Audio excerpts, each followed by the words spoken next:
자, 어제부터 국회에서 시작된 대정부 질문, 역시 경찰국 신설을 둘러싼 여야 공방, 그리고 북송 이슈, 검찰 인사 등 최근 정부 현안이 다 등장했습니다. 자, 이상민 행안부 장관의 총경회의에 대한 이 쿠데타 12.12 발언은 큰 논란이 되기도 했는데요. 전 법무부 장관인 박범계 민주당 의원과 한동훈 현 법무부 장관의 불꽃 공방도 주목을 받았습니다. 자, 그런데요, 저는 이런 뉴스가 관심을 끕니다.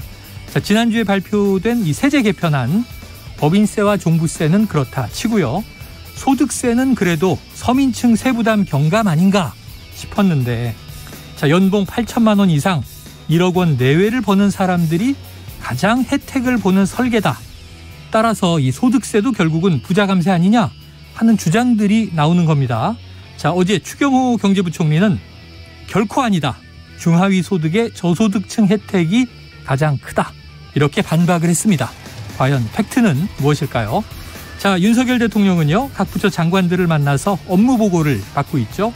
자, 어제는 여가부 폐지 로드맵을 조속히 마련하라, 이런 지시가 보도됐는데요.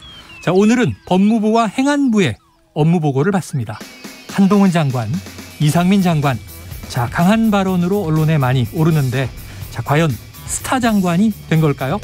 자, 윤 대통령은 다음 주에 휴가를 갑니다. 전 공무원 휴가도 독려를 했는데요. 자, 우리 국민들도 휴가 가야죠. 오늘은 중복이고 또 폭염입니다. 건강을 위해서 피서와 휴식이 필요합니다. 하지만 휴가가 없는 최영일의 시사본부, 오늘도 출발합니다.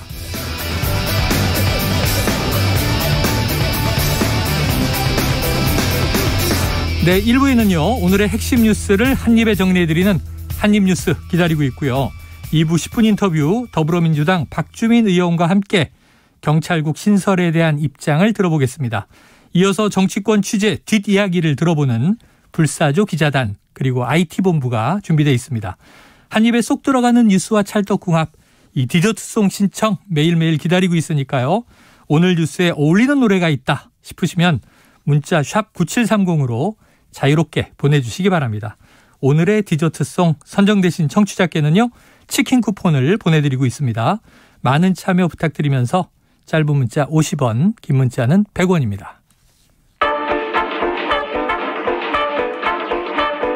최영일의 시사본부 한입뉴스. 네, 화요일의 핵심 뉴스들 한입에 정리해봅니다. 한입뉴스, 박정호 오마이뉴스 기자, 오창석 시사평론가 나와 계십니다. 어서 오세요. 안녕하세요. 덥죠? 네, 더워졌습니다, 진짜. 오늘 뜨겁더라고요. 네. 자, 이제 말복은 8월 중순, 한 3주 더 우리가 폭염과 싸워야 될 것 같습니다. 그런데 이 더위 때문에도 힘든 와중에 지금 코로나 신규 확진이 오늘 깜짝 놀랐어요. 거의 10만 명. 그렇습니다. 오늘 0시 기준으로 신규 확진자가 99,327명 늘었는데요. 네. 이게 사실은 어제 신규 확진자 수보다는 63,443명 급증했습니다. 어제 3만 명대라. 그렇습니다. 주말이라 그렇겠지만 많이 낮아졌나 그랬거든요. 네. 원래 이제 월요일 이 검사 결과가 반영되는 오늘, 그러니까 화요일에 크게 증가하는 건 맞는데 이 숫자가 만만치가 않습니다. 지난 4월 20일 이후 97일 만에 최다치로 기록이 됐고요. 일주일 전과 비교해 보면 1.35배 확진자가 늘었고 2주일 전보다는 2.66배 증가를 했습니다. 그리고 이 사실은 더블링 현상은 좀 정체하는 모습이지만 기간을 4주일 전으로 늘려서 비교해 보면 6월 28일 대비 10.04배, 그러니까 10배가 넘는 증가세는 여전하다라고 보시면 되겠습니다. 그리고 또 우려되는 부분이 바로 위중증 환자 수예요. 오늘 위중증 환자 수가 168명입니다. 지난 6월 2일 이후 54일 만에 최다치인데요. 일주일 전과도 비교해 보면 1.84배 크게 늘었어요. 이 부분이 걱정입니다. 아유, 보니까 저희 가족 중에도 오늘 확진자가 하나 나왔어요. 예. 근데 한 일주일 동안 얼굴을 못 봤어요. 왜 야근에 출장에. 근데 아빠 코로나 걸렸대 그러고 연락이 와서 일주일 동안 저는 이제 집에 안 들어가요. 못 들어가는 거죠? 저는 안 들어가고 이제 우리 딸내미는 자가격리하고. 자, 우평론가님. 네. 이 상황 어떻습니까? 일단은 이 부분에 대해서 이제 정부가 얘기했었던 과학 방역. 그러니까 이 오미크론 이후에는 사회적 거리두기를 현실적으로 할 수 없다. 이런 얘기를 계속하고 있고 다만 대통령이 직접 나서 접종 시작하지 않았습니까? 그래서 접종 비율을 좀 말씀을 드리면 1차 접종이 전체 인구입니다. 네네. 전체 인구의 87.9%, 2차 접종이 87%, 3차 접종이 65.2%로 조금 줄어들어 있는데 중요한 건 이 3차 접종 대상자 중에 60세 이상 그러니까 치명률이 높아질 수 있는 네네. 연령대는 89.9%입니다. 그리고 지금 권고하고 있는 게 4차 접종인데 그렇죠. 전체 인구의 10.3%. 아무래도 이제 거리두기도 해제하고 하다 보니까 4차 접종률 동참이 좀 많이 떨어지는데 네네. 60세 이상이 35.9%고요. 7월 26일 0시 기준으로 전날 대비 7만여 명이 더 맞았습니다. 그러니까 이거는 좀 더 빠르게 맞고 있다라고 볼 수가 있으니까 이 방송을 듣고 계신 분들도 적어도 이 위중증 화요율을 낮출 수 있는 적어도 치명률을 현저히 낮출 수 있는 4차 접종에 좀 동참해달라는 말씀을 좀 드리고 싶고 네. 10만 명으로 늘긴 했지만 10만 명으로 늘 거라고 다들 예측을 해서 그런지 네네. 주변에 뭐 8월에 휴가라든지 뭐 가족 여행에 대해서 생각보다 많은 사람들이 취소하고 있지는 않은 것 같습니다. 일부는 취소하고 있다라고 응답을 하고 있지만 또 전체적으로 뭐 예전만큼은 추석 때 안 가겠습니다. 설에 안 가겠습니다. 이 정도 응답이 나오는 수준은 아니라서 당분간은 이게 지속되거나 이것보다 훨씬 높아질 수밖에 없는 상황이지 않을까 네네. 그런 생각이 듭니다. 자, 그래도 확진자가 나온 가족은 취소하셔야 됩니다. 네. 저도 주말에 호캉스 잡아놨다가 바로 취소했거든요. 아, 한 2, 3주 미뤄서 가자. 네. 8월 후반에 가야죠. 자, 이렇게 이제 변수들이 생깁니다. 생각해 보면 저도 이 시사본부 일주일 강제 자가 격리로 2월에 쉬었는데 그때가 40만 명이 나올 때라 네. 방송가에 뭐 누가 걸려도 이상하질 않았거든요. 이제 10만 명 단위다 그러면 주변에 누가 걸려도 이상하지가 않은 그런 상황입니다. 모두 조심하시길 바라고요. 자, 그런데 이거 약간 이례적인 소식인데 이 집권 여당 국민의힘의 권성동 원내대표가 정부 방역에 쓴소리를 했다고요? 네, 두 가지 얘기를 했습니다. 하나는 방역 지침에 대한 대국민 홍보 이걸 강화하라. 그러니까 정부가 정례 브리핑 횟수도 늘리고 네. 또 설명도 잘해가지고 국민들에게 방역 지침을 잘 지킬 수 있게 그렇게 도와줘라 이렇게 주문한 거고요. 또 하나는 신속항원 검사 비용 지원 대책 이거 마련해야 된다 이런 얘기를 했어요. 왜냐하면 뭐 보도를 통해서 좀 많이 보셨겠지만은 병원에서 실시하는 전문가용 신속항원 검사 비용 이게 증상이 없으면 3만 원에서 5만 원을 자부담을 해야 돼요. 저도 돈 내고 받았습니다. 아, 그러시군요. 예, 오늘. 오늘 왜냐하면 본인이 찔러봐도 되지만 왠지 네. 불안하기 때문에 맞습니다. 지금 PCR을 받을 수가 없잖아요. 네. 동네 의원에 가면 이비인후과에서 해주더라고요. 그래서 돈 내셨어요? 내야죠. 그래서 이게 그럼 안 내면 안 내보내주지 않나요? 박정부 기자님 돈 안 내려고 혹시 안 내고 계신 거 아닙니까? 그건 아니고요. 그러니까 증상이 없으면 돈을 받기 때문에 그냥 가서도 증상이 있다 거짓말하고 받는 분도 계시고 아이고. 그럴 정도로 이게 부담이 되잖아요. 네네. 가격이. 그러니까 5천 원하고 5만 원은 다르기 때문에 네. 이런 얘기가 나오고 있고 사실은 이제 공무나 여행 확진자 접촉에 따른 예방적 차원에서 검사가 필요한 우리 최영일 팀장님처럼 네네네. 이런 경우에는 비용도 부담이 되기 때문에 예. 그래서 검사를 안 받을 가능성이 있다. 이 부분에 대한 여러 가지 대책이 필요하다. 이런 얘기를 했습니다. 네, 중요한 얘기입니다. 이게 뭐 여당이냐 야당이냐가 아니라 국민들에게 홍보를 강화하라. 그리고 이제 이 비용 문제에 대해서도 정부가 좀 대책을 내라. 뭐 여당도 정부에 쓴소리 할 수 있죠. 해야죠. 자, 지금 이 면역 회피 능력이 강하고 전파력은 더 빨라진 BA.5. 이게 사실상 이거 우평론가님 그 사이에 우세종 된다 얘기하시더니 네. 우세종이 됐네요. 네, 처음에 제가 이제 이 BA5에 대해서 말씀을 드릴 때 네네. 20몇 %라고 말씀드렸던 게 기억이 납니다. 맞아요. 점차 우세종이 되고 있고 이미 영국이나 뭐 독일이나 미국이나 뭐 유럽 쪽이나 이런 때는 이제 우세종이 됐다. 그리고 우리도 곧 우세종이 될 거라고 하는데 결국은 이제 7월 둘째 주 52%에서 지난주 56.3%로 증가했다. 그리고 사실상 이제 그 전주부터 우세종이 됐다라고 보면 되겠죠. 50%를 넘었으니까. 그래서 BA5에 대해서 연구를 많이 하고 이걸 어떻게 할 것인가. 그래서 많은 전문가들이 기존에 있는 접종이 완벽히 예방하기는 좀 어렵다.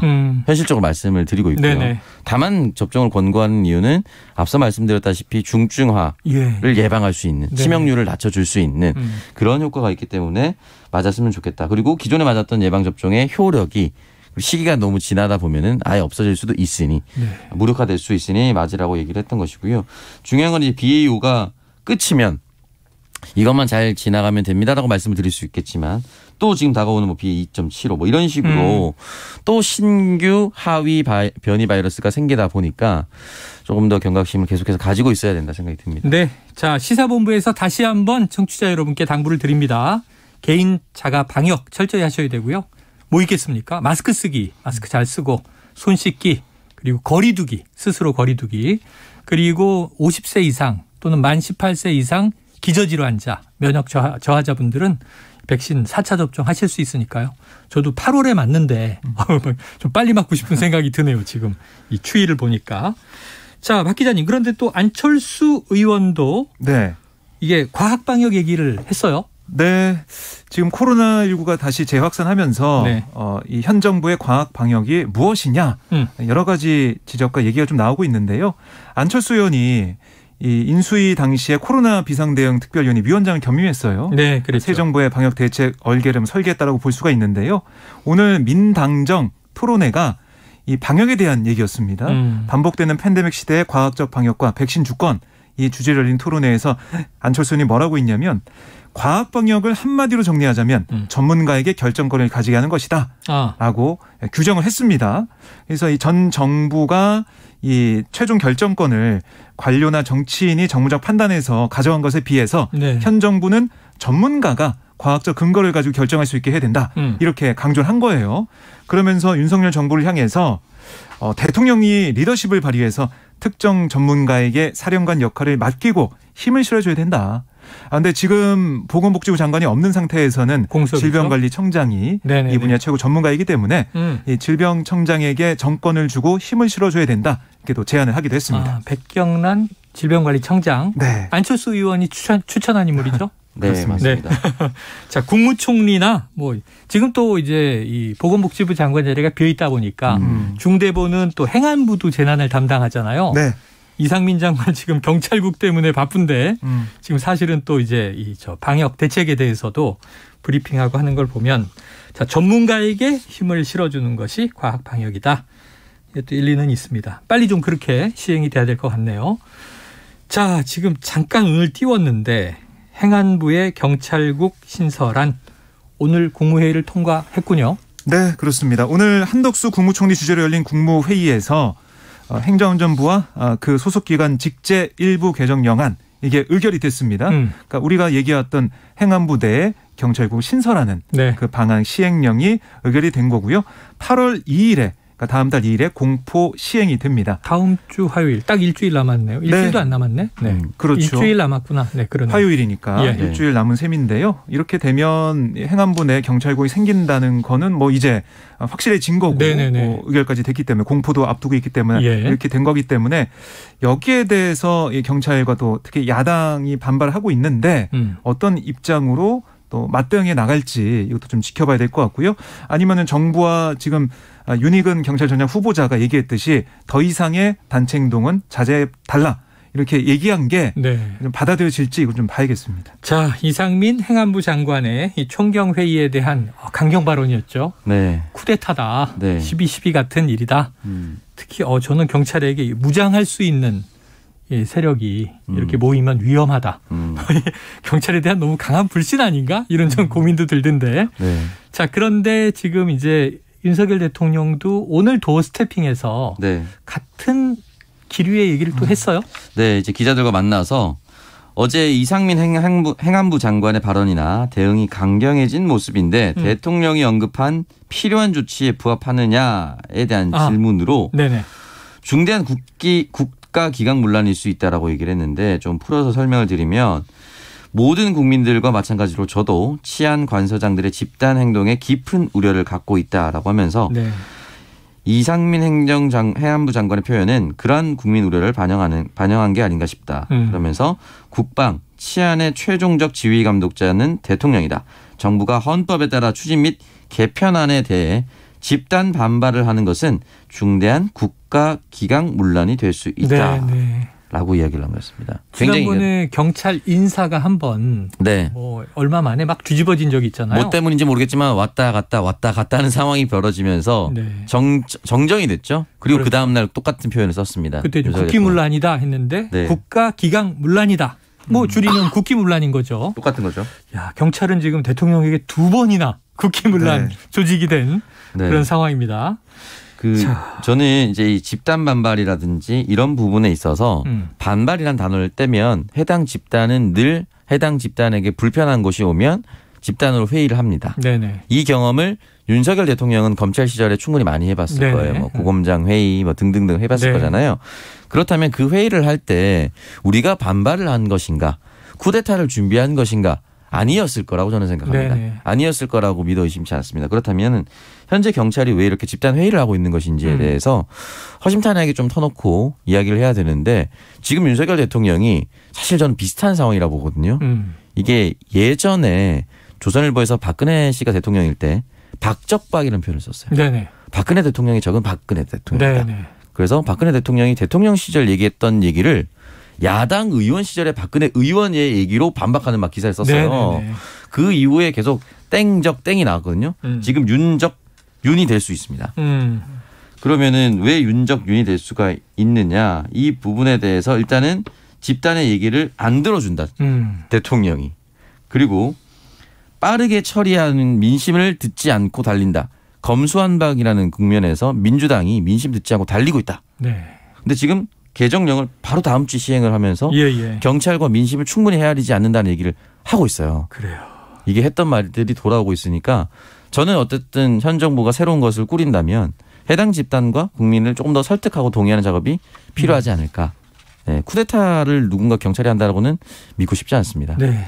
그래서 오평론가님이 정치를 주춤주춤 못하고 계신 거죠.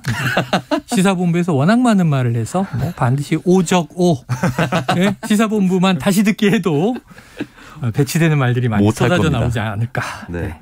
자, 그런데 자, 경찰이 그러면 이 이른바 자제령 네. 자, 집단행동하지 말라. 이 지시에 순응할 것이냐 반발이 이어질 것이냐 혹은 확산할 것이냐. 네. 그런데 지금 전 헤드라인 보고 좀 놀랐는데 14만 전체 경찰 회의 연다? 이거 무슨 얘기예요? 네, 그러니까 어제까지 알려진 것은 오는 30일 토요일에 경감 경위급 예. 현장 팀장 회의가 열린다. 네네. 이것까지 알려졌었죠. 그런데 오늘 이 김성종 경감이 경찰 내부망에 글을 올려가지고요. 이걸 이 현장 팀장 회의를 전국 14만 전체 경찰 회의로 변경하게 됐다. 이렇게 얘기했어요. 그러니까 공지가 된 거예요? 네, 네. 오늘 내부망에 글이 올라왔어요. 경찰 내부망에. 네.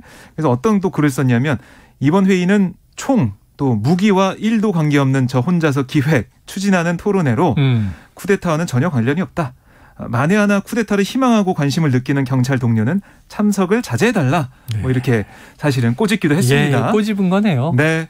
그래서 14만 전체 경찰 다 참여할 수 있는 그런 회의를 열겠다라고 강조를 한 거고요. 불법적인 해산 명령을 저희 14만 경찰에도 똑같이 하실 건지 수천 명의 회의 참석자를 대상으로 직위 해제와 감찰 조사를 하실 건지 두 눈을 뜨고 똑똑히 지켜보겠다라고 경찰 지휘부를 겨냥하기도 했어요. 네네. 물론 14만 전체 경찰들이 다 모이지는 않을 건데 그래도 그 지난 주말보다는 더 많은 뭐 1,000명 넘는 사람들이 모일 수 있지 않냐. 그래서 이 회의 장소도 운동장으로 변경했습니다. 그래서 네. 이게 이것도 정말 무슨 열리게 일입니까? 될지 네. 아니면 열리게 된다면 거기서 어떤 의견이 모아지고 경찰 지휘부는 어떻게 반응을 보일지 좀 봐야 될 것 같아요. 그래서 참 이게 안타까운 생각이 아까 오평론가님도 말씀하셨지만 네. 이게 행안부가 경찰 조직의 구성원들과 조금 더 소통을 강화하고 만약에 이제 지금 워낙 급하게 처리돼서 소통 시간이 없었다면 사후적인 소통이라도 네. 오히려 총경회의라든가 경감 경위회의를 행안부가 그냥 열어주면 좋잖아요. 정식적으로. 네. 한번 다 기탄 없이 얘기해 보십시오. 반영할 수 있는 것은 반영하고 네. 오해가 있는 것은 우리가 설명하고 풀겠습니다. 네. 근데 모이지 말라 그러면은 이런 일이 꼭 터진단 말이에요. 그리고 지금 이제 경향신문에서 경찰들의 집단 반발이 왜 이렇게 커졌나라는 네. 기사를 썼는데 여기 류삼영 총경에 대한 평판 네네. 이 큰 몫을 했다라고 그래요? 합니다. 이 내용을 잠깐만 소개해드리면 유삼영 총경이 주로 부산 지역에서 근무해온 수사통이라고 합니다. 정치적 사안에서 전면에 나선 적이 없고 사석에서도 조용하게 목소리를 내는 편이었다고 합니다. 그전에도 이제 직원들의 복지나 주로 이런 부분만 얘기하던 사람이 갑자기 비분간개하니까 저 사람마저 이렇게 분노하는구나. 우리도 나서는 게 맞겠구나 하면서 집단적으로 움직였다고 생각하거든요. 이 기사는 이렇게 분석을 하고 있으니까 유삼영 총경이 대통령보다 높은 직급도 아니고요. 네네. 경찰청장 내정자보다 높은 직급이 아닙니다. 근데 이게 13만 명이나 들끓고 있다는 것은 아마 이 부분에 대해서 법령과 이 사람에 대한 신뢰가 있다. 그래서 적어도 이 사람을 대기 발령을 내지 않고 회의를 주도했으니까 그 회의의 결과는 무엇입니까? 이 얘기를 좀 해봅시다. 원래 이제 유삼영 총경은 그럴 예정이었다고 했죠. 예, 그래서 그런 방향이었으면은 훨씬 낫지 않았을까. 갑자기 대기 발령으로 찍어내니까 네네네. 아 이거는 집 밟고 가려는구나라고 경찰들이 느끼고 있는 것 같고요. 그래서 어제 이상민 장관이 인터뷰 같은 거 하지 말라고 했는데 취소 없이 지금 경감, 총경들이 다 인터뷰를 하고 있어요. 네네. 이 부분은 좀 헤아렸으면 좋겠습니다. 그래요. 그래서 지금 행안부 쪽에서 이제 주도자 이런 표현을 썼는데 유삼영 총경이 또 어떤 인물이냐. 이거 경찰 조직 내에서는 알겠죠. 우리 국민들은 뭐 어떤 분인지 이제서야 저런 분이 있었구나 하지만 그런데 문제는 이제 대기 발령 징계를 받고 지금 이제 쿠데타를 시도한 사람처럼 또 낙인이 찍히고 자, 대통령과 경찰의 대화를 좀 주재하고 싶다. 이런 얘기도 했어요. 네. 한번 지켜보도록 하죠. 대화, 소통 이렇게 풀면 좋겠는데 문제는 지금 이상민 장관의 발언도 강하고 오늘 대통령의 기조도 강했습니다만 이 여당 내에서도 또 아주 거친 비판들이 나오네요. 네. 그러니까 권성동 오늘 원내대표 말을 좀 들어보면 군과 마찬가지로 경찰은 총을 쥐고 있는 공권력이다. 이게 자꾸 무기를 이렇게 강조할까요? 그래서 그 어떤 항명과 집단 항명도 절대로 용납할 수 없다라고 강조를 했습니다. 네. 그러니까 이제 똑같은 기조를 지금 여당도 가고 있다라고 볼 수가 있겠고요. 또 한 가지 어떤 지적을 했냐면 이 일선 경찰들이 국가경찰위원회 격상을 통한 통제를 주장하는데 그 김호철 경찰위원회 위원장이 민변 회장이다. 그러니까 민주사회를 위한 변호사 모임 회장이고 한주희 위원은 민변 사무총장이다. 그래서 경찰이 이런 기관의 통제를 받는다면 민주적 통제가 아니라 민변의 통제다라고 지적하기도 했습니다. 그래요. 박홍근 민주당 원내대표는 용산을 찾아갔다는데 이거 무슨 얘기예요? 네, 그러니까 이 당 회의를 원래 이제 국회에서 하거든요. 회의실에서. 네, 그렇죠. 용산 이 청사 건너편에서 열어가지고 바로 앞에 대통령실을 이제 바라보면서 그렇게 길에서 한 거예요. 폭염에. 오늘 아침이니까. 네, 이른 아침에. 네, 낮보다는 괜찮았을 것 같은데 어떤 얘기를 했냐면 아니 이 경찰들은 하나의 쿠데타 같은 발상하는 게 아니다. 대통령의 측근인 이상민 장관이야말로 행정 쿠데타 같은 발상을 보여주고 있다라고 지적을 했고요. 그리고 정부가 입법 예고 기간을 4일만 갖는 등 정강석화처럼 군사작전 치르듯 경찰국 신설을 서두르고 있다라고 지적을 했습니다. 네. 그리고 이 대통령을 향해서도 이런 국정혼란을 일으킨 것에 대해 대국민 사과를 해달라. 대통령이 결자 해지를 하고서 국민의 민생을 살피는 일에 집중해달라. 이렇게 목소리를 높였습니다. 그래요. 이 장관 특정 그룹이 주도하고 있는 것 같다. 이런 이제 취지의 발언을 했는데 자, 앞으로 경찰 내 사태 지켜봐야 되겠습니다. 시간이 많이 갔네요. 12시 43분 넘긴 시간인데요. 점심시간 교통 상황을 알아보고 이어가겠습니다. 교통정보센터의 오수미 리포터 나와주세요. 네, 시각 교통정보입니다. 정오를 지난 낮 시간대를 보내고 있습니다. 지금 서울을 빠져나가는 여름 휴가 차량들이 꾸준히 이어지고 있는데요. 먼저 서울 양양고속도로 양양 방향은 미사부터 남양주까지 7km 구간에서 막히고 있습니다. 이렇게 서울 양양선 진입하려는 차들이 많다 보니까 수도권 제1순환고속도로에서도 판교에서 구리 쪽인데요. 서안암부터 강일까지 12km나 정체가 이어지고 있습니다. 반대편도 남양주를 지나 상일 쪽으로 8km 밀립니다. 영동고속도로 강릉 방향은 서창에서 월곶까지 밀리다가 돈대분기점에서 부곡까지는 5km 정체입니다. 다시 한번 용인을 지나 양지터널까지도 정체와 서행을 반복하고요. 제2영동고속도로 원주 쪽으로는 초월에서 초월터널 진입하기가 어렵습니다. 지금까지 KBS 교통정보센터였습니다.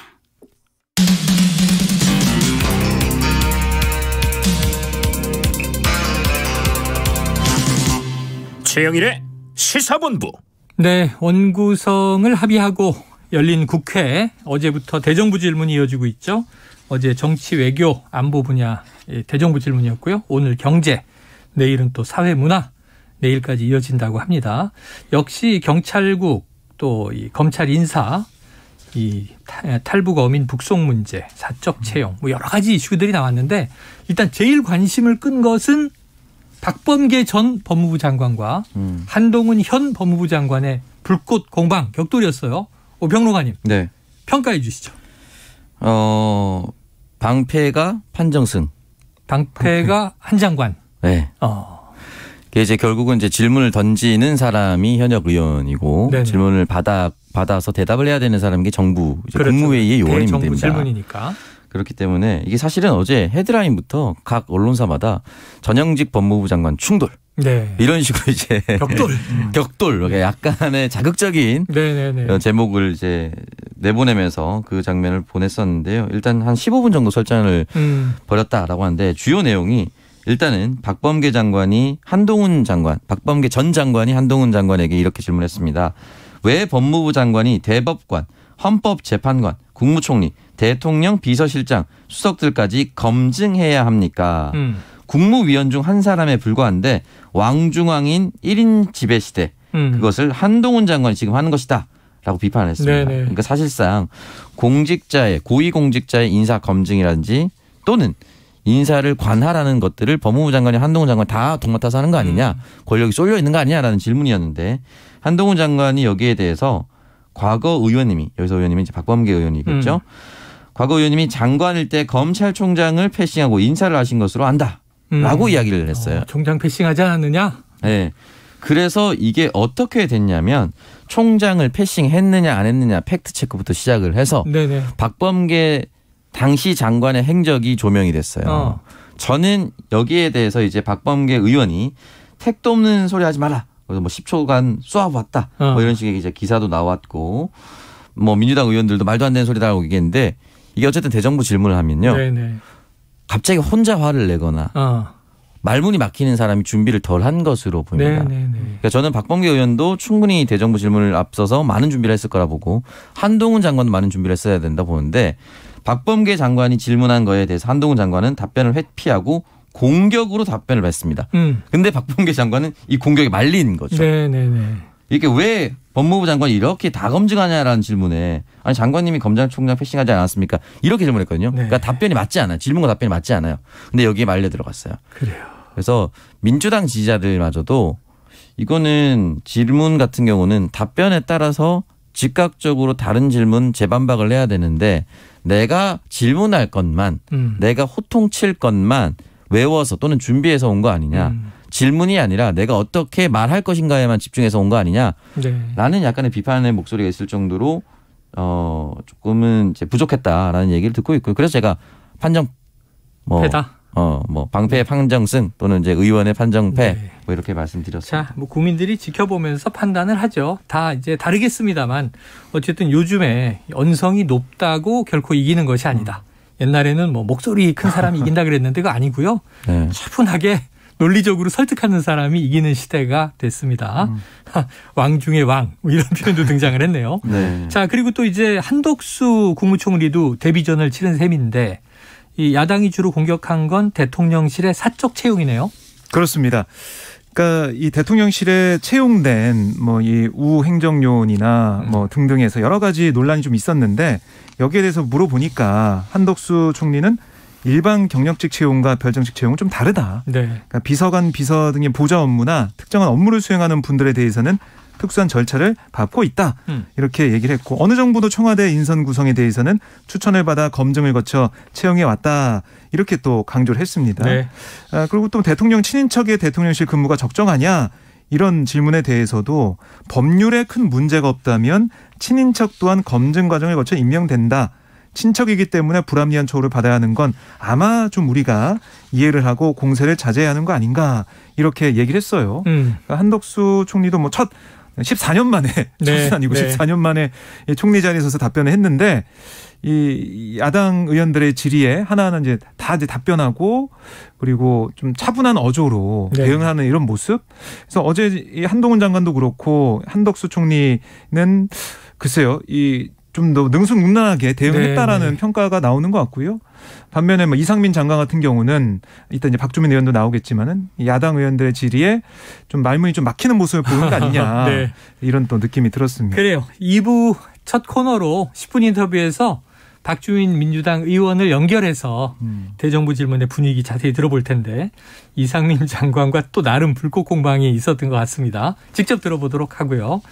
자, 어제 나온 속보 또 하나가 이게 지금 부처별 업무 보고를 대통령이 받고 있는 상황인데 매일매일. 네, 그렇습니다. 어제가 이제 여성가족부였던 모양이죠. 그런데 여가부 폐지 로드맵을 조속히 내라. 이게 대통령의 지시예요? 네. 그러니까 어제 이게 여가부 이 김현숙 장관의 업무 보고에서는 이 윤석열 정부의 국정과제 위주라서 부처 폐지나 아니면 개편 방향에 대한 내용은 따로 보고하지 않았어요. 그런데 윤 대통령이 이 부처 폐지안을 언급하면서 속도를 내라라고 네네. 사실상 촉구를 한 거예요. 그러니까 이 여가부 폐지 문제가 뜨거운 감자기 때문에 그래서 여가부 이 업무 보고도 미뤄져서 오늘 한 거 어제 한 거 아니냐 이런 지적이 나왔는데 윤 대통령이 갑자기 이 정통으로 정곡을 좀 찌르는 여가부 폐지 어떻게 할 거냐 빨리 속도를 내라 이렇게 지시해서 사실 이 김현숙 장관이 당황한 그런 상황이라고 보실 수가 있거든요. 왜냐하면은 취임 당시부터 이 여가부 폐지 공약을 이행한다는 이 방침은 계속 있었지만 이 구체적인 폐지 밑그림이나 로드맵 이건 좀 더 전문가 의견을 또 유관 관계 같은 여성단체의 의견을 들어본다. 이런 취지를 가지고 있었는데 이게 좀 속도가 좀 빨라지게 됐고 새 정부 전체 조직 개편 자체가 어떻게 보면 지금까지 후순위로 밀려와가지고 네네. 시간이 있는 줄 알았는데 어제 업무 보고에서는 이게 좀 불거져 나왔기 때문에 어떻게 이거를 처리해 나갈 것이냐 네. 여가부의 과제가 제일 빠른 시급한 과제가 된 거고요. 결국 윤 대통령의 이런 모습이 20대 남성 지지율이 떨어지다 보니까 그걸 좀 만회하기 위한 그런 모습이 아니냐 네. 이런 분석도 나오고 있습니다. 자, 그러면은 이 이대남 지지율이 돌아올 것인가? 오평론가님, 효과가 있을까요? 글쎄요. 여기에 대해서 이대남이 어떻게 반응할지는 모르겠는데 그 당시에 가장 뜨거운 이슈였다 하더라도 네. 지금 똑같이 뜨거운 이슈냐 이 문제가 있어야 되거든요. 그러니까 예를 들어서 시국이 좀 태평성되고 이 부분 부처 개선이 필요하다라고 해서 논의를 해서 개편하면 모르겠지만 지금 가장 힘든 건 민생이거든요. 근데 민생에서는 이렇게까지 열심히 나섰냐라는 질문에 대해서 일단 답변을 대통령 집무실에서는 해야 되고요. 네. 두 번째는 여성가족부를 폐지하고 나서 어떠한 부처로 탄생시킬 수 있을 것인가에 대한 로드맵이 나오잖아요. 그럼 부처 이름이 새롭게 나올 겁니다. 뭐 당장 여성이라는 단어는 빠질 수가 있겠죠. 네네. 빠진 그 새로운 명칭을 국민들이 얼마나 수용할 수 있을 것인가. 그 부분에 대해서 저는 아마. 오평론가 수첩에 적어놔야지. 지금이 태평성대가 아니라고 했다. 네, 오자고.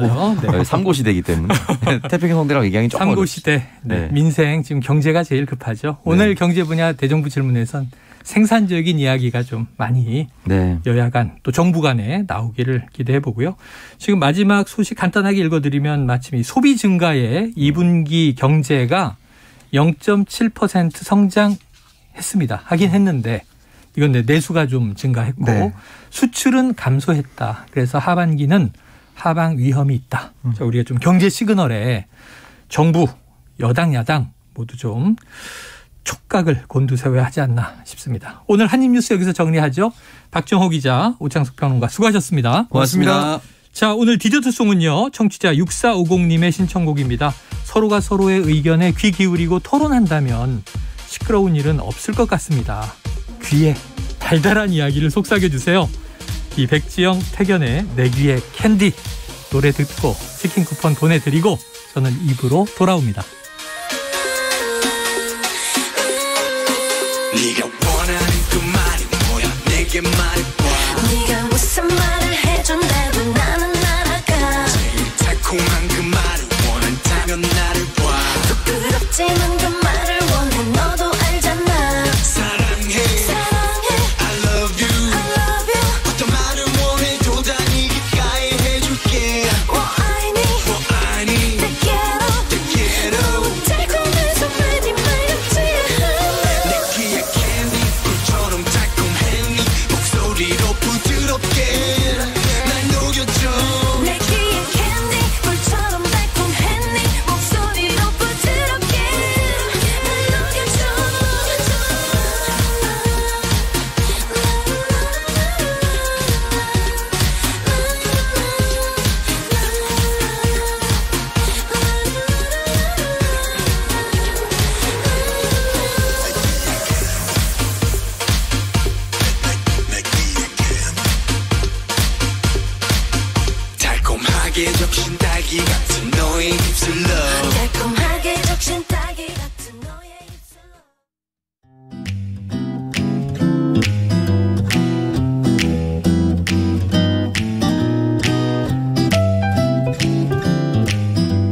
안녕하세요.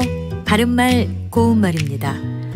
모든 관계나 일에는 적당한 균형이 필요하지요. 취미생활에 너무 빠져서 생업을 소홀히 하는 경우가 있는가 하면 사회활동은 지나칠 정도로 열심히 하면서 정작 가족과의 소통은 소홀히 해서 문제가 되는 경우도 있습니다. 이와 같이 소홀하게 봐 넘기는 것을 가리켜 등한시라고 하는데요. 이와 비슷하게 많이 들을 수 있는 것으로 등한히라는 표현도 있습니다. 물론 이 두 단어는 모두 사용할 수 있는 표현입니다. 그런데 차이가 있다면 등한시는 명사고요. 대개 그 뒤에 하다나 되다가 붙어서 하나의 동사로 쓸 수 있는 반면에 등한히는 무엇에 관심이 없거나 소홀한 태도로라는 뜻의 부사입니다. 따라서 등한히는 그 뒤에 하다나 보다 또는 생각하다 같은 동사를 써서 표현할 수 있습니다. 이 경우에는 등한시하다와는 다르게 등한히 뒤에 오는 하다나 생각하다 같은 동사를 띄어서 쓰도록 되어 있습니다. 참고로 등한시라는 말에서 마지막 음절에 있는 시는 몇몇 명사 뒤에 붙어서 그렇게 여김 또는 그렇게 봄의 뜻을 더해주는 전미사입니다. 이와 같은 형태의 표현으로 경원시, 백안시, 적대시 같은 것들이 있다는 것도 함께 알아두시면 도움이 될 겁니다. 바른말 고운말 아나운서 변희영이었습니다.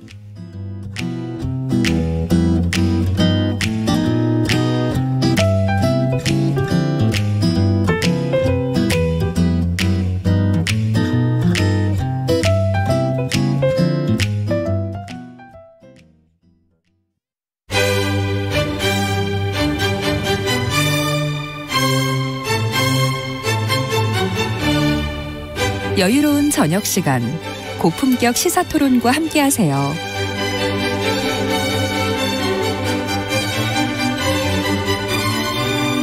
평일 저녁 7시 20분 KBS 열린 토론 정준희 교수와 함께합니다.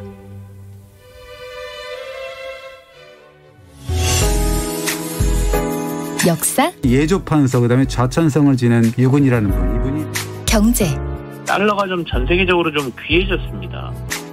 음악까지 꺼내 먹어요. 잠들기 전 꺼내 먹는 지식 알사탕. KBS 1라디오 김성환의 시사야. 평일 밤 10시 5분 당신을 기다립니다. 놓치지 마요.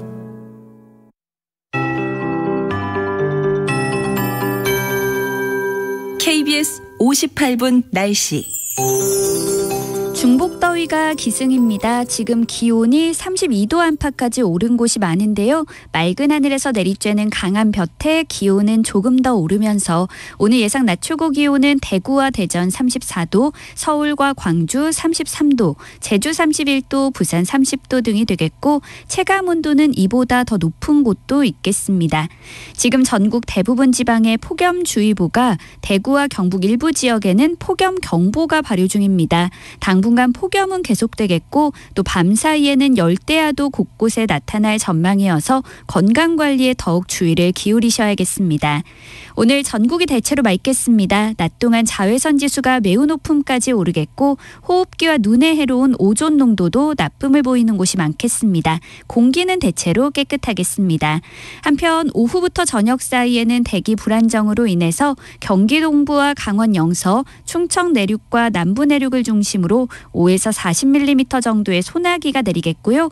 곳에 따라 벼락이 치거나 돌풍이 불면서 요란하게 올 전망입니다. 내일도 오후에는 전국 많은 지역에 소나기가 내릴 것으로 예상됩니다. 현재 서울의 기온은 32.4도, 습도는 56%입니다. KBS 58분 날씨 송소진입니다.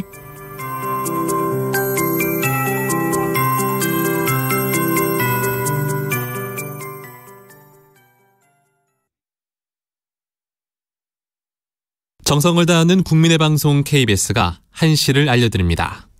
AM 711kHz, FM 97.3MHz, KBS 1라디오입니다. HLKA.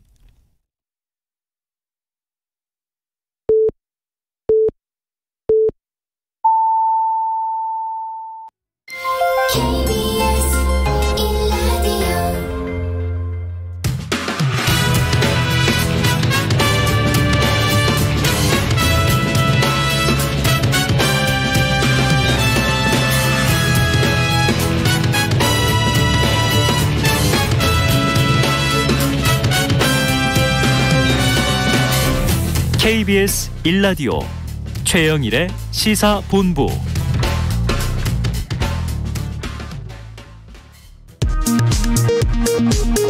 이 시각 라디오 정보센터 뉴스입니다. 코로나19 신규 확진자 수가 10만 명에 육박한 9만 9천여 명으로 집계됐습니다.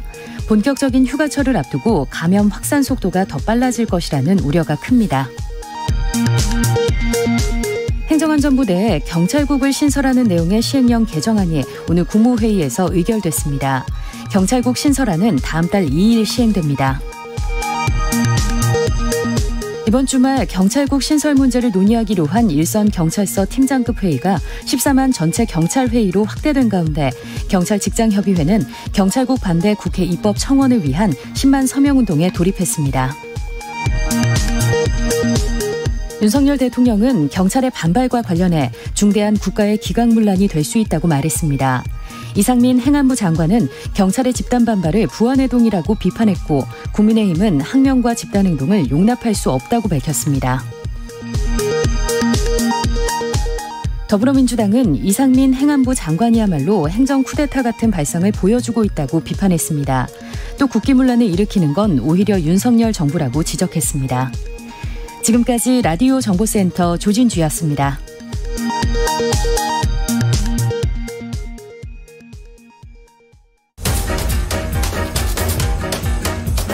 최영일의 시사본부 10분 인터뷰. 네, 화제 이슈를 콕 짚어보는 10분 인터뷰 시간입니다. 윤석열 정부 출범 이후에 첫 대정부 질문이 어제 시작이 됐죠. 자, 5년 만에 공수가 바뀐 만큼 이 경찰국 신설, 북송 논란, 사적 채용 등 다양한 이슈 주도권을 잡기 위해서 여야의 치열한 공방이 벌어졌습니다. 자, 오늘은요, 어제 대정부 질문 질의자로 나선 더불어민주당 박주민 의원과 함께 민주당의 대정부 질문 전략과 경찰국 신설 논란에 대한 입장을 직접 들어보는 시간을 마련했습니다. 자, 박 의원님 안녕하십니까? 예, 안녕하십니까? 자, 어제 대정부 질문 시작됐는데 첫날 분위기 좀 어떻게 느끼셨어요? 방금 진행자분께서 말씀하신 대로 5년 만에 이제 공수가 바뀐 것 아니겠습니까? 네네. 그러다 보니까 이제 초반에는 저희들도 약간 우리 야당이다라는 그런 태세 전환이 좀 필요한 상황이거든요. 그러니까 약간 그런 게 있었고, 그렇지만 이제 이후에 경찰국 신설이라든지 인사 관련된 부분, 특히 이제 북송 관련된 여러 가지 이야기들을 좀 잘 조목조목 질문하고 또 정부 측 답변에 대해서는 잘 반박하고 했던 것 같습니다. 네. 자, 정체성 혼란이라고 할까요? 자, 우리가 공격수지 이걸 어제 자각하신 것 같습니다. 예. 네, 정부 인사들의 이 답변이나 태도 어떻게 좀 보셨어요? 사실 좀 의외였어요. 왜냐면은 어떻게 보면 제 평가가 객관적이지 않을 수 있다는 점 단적으로 말씀을 드립니다. 의외였다고 하는 부분은 생각보다 좀 더 저희 야당의 질문에 그 반박을 하려고 하는 자세가 너무 강하게 보여지는. 네네. 네. 왜 이걸 제가 의외라 그랬냐면 원래 이제 지금 여당이 소수당일 때는 좀 일을 하기 위해서라도 야당과 좀 잘 지내려고 노력을 하는 편이잖아요. 그리고 정부도 약간 그런 스탠스를 취합니다. 거대 의석을 갖고 있는 야당의 협조를 받아야만 되기 때문이죠. 그래서 좀 질의가 들어오거나 그럴 때도 좀 부드럽게 대응하고 이런 부분이 있을 것이다. 통상적으로 보면 있었으니까라고 생각했는데 좀 그렇지는 않았던 것 같아요. 네네. 네. 기대는 깨졌다. 네. 의외로 이제 강하게 반박하더라. 네. 자, 말씀하신 대로 이제 5년 만에 공수가 바뀐 건데, 자, 이제 수비가 아니고 공격 포지션이세요. 네. 주로 어디에 포인트를 두셨습니까? 저 같은 경우는 이제 최근에 윤석열 정부의 난맥상의 원인으로 과거 정부 탓을 많이 하시거든요. 네네. 그래서 그것이 사실과 다르다. 그런 점을 좀 지적하는 데 좀 집중을 했습니다. 원인을 제대로 알아야 해법이 제대로 나온다고 지금 현재 정부가 좀 일을 제대로 못한다는 평가를 많이 받고 있지 않습니까? 네. 그래서 원인을 좀 제대로 알아야 되는데 자꾸 전 정부 탓만 하는 게 좀 답답하기도 하고 안타깝기도 해서 그런 포인트를 좀 맞췄습니다. 네. 자, 어제 이상민 행안부 장관과 이 질의 응답 중에 박주민 의원님 보통 차분하시잖아요. 어제 저도 화면 보고 깜짝 놀랐는데 언성이 네. 굉장히 높아지시더라고요. 네. 어떤 대목에서 좀 화가 나셨습니까? 사실 이제 조금 앞뒤가 안 맞는, 그러니까 이상민 장관도 아시다시피 판사 출신의 법 전문가예요. 네네. 그러니까 저보다 법을 더 알면 더 알아지 잘 모르시는 분이 아니거든요. 그런데 이제 쿠데타하고 내란이 다른 거다라고 얘기를 하시고 지금 어떤 그 경찰들의 모임 자체가 무조건 위법하다고만 규정을 하는 거예요. 따져보지도 않고. 그래서 제가 이제 여러 가지 각도로 질문하는데 그 아까 방금 말씀드렸던 그런 시각 무조건 불법이다라는 시각에만 갇혀서 좀 법률적 논리에 맞지 않는 답변을 계속하는 것에 약간 답답함을 제가 느꼈었습니다. 예. 이상민 장관의 뭐 12.12 또 쿠데타 발언은 굉장히 강경 발언이었는데 네. 오늘 아침 윤석열 대통령도 도어 스태핑에서 같은 기조를 또 유지했습니다. 그러니까요. 예. 자, 이 총경 회의를 주도했던 류사명 총경 대기발령 징계를 받으면서 논란이 더 커졌지 않습니까? 네네네. 근데 이 류총경 얘기를 들어보니 징계를 예상은 했는데 생각보다 빨랐다. 그래서 이거 윗선에 좀 강한 압력이 있었던 것 아닌가 하는 입장을 냈어요. 박 의원님 생각은 어떠십니까? 지금 보면은 이제 대통령부터 대통령 비서실장 그리고 어제 출석한 행안부 장관 여당의 여러 정치인들이 굉장히 강경한 발언들을 쏟아내고 있어요. 네. 실제로 이제 유상영 총경에 대한 그 대기 명령도 회의가 끝난 지 2시간 만에 바로 나온 거지 않습니까? 네네. 그러니까 이거는 제가 봤을 때 뭔가 최근에 지지율 하락을 통해서 위기감을 느끼고 있는 상황에서 뭔가 빨리 진압해야 되겠다.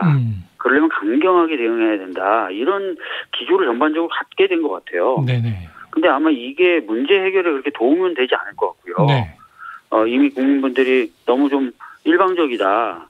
뭐 이런 인식들을 많이 갖고 있잖아요. 이 정부에 대해서. 네. 그런 부분은 오히려 부추기지 않을까 이런 생각도 듭니다. 예. 네, 그래요. 자, 이 장관은 그 참석자들에 대한 형사처벌도 언급을 했는데요. 그러니까요. 말씀하신 대로 이제 법조인 출신 장관이시란 말이죠. 네. 근데 실제로 형사처벌 가능하다고 보십니까? 그러니까 형사처벌이 되려면은 국가공무원법 위반 여부를 따져봐야 될 것 같아요. 네네. 그러니까 그분이 쿠데타를 얘기했지만 아마 내란죄로 하진 않겠죠. 네네.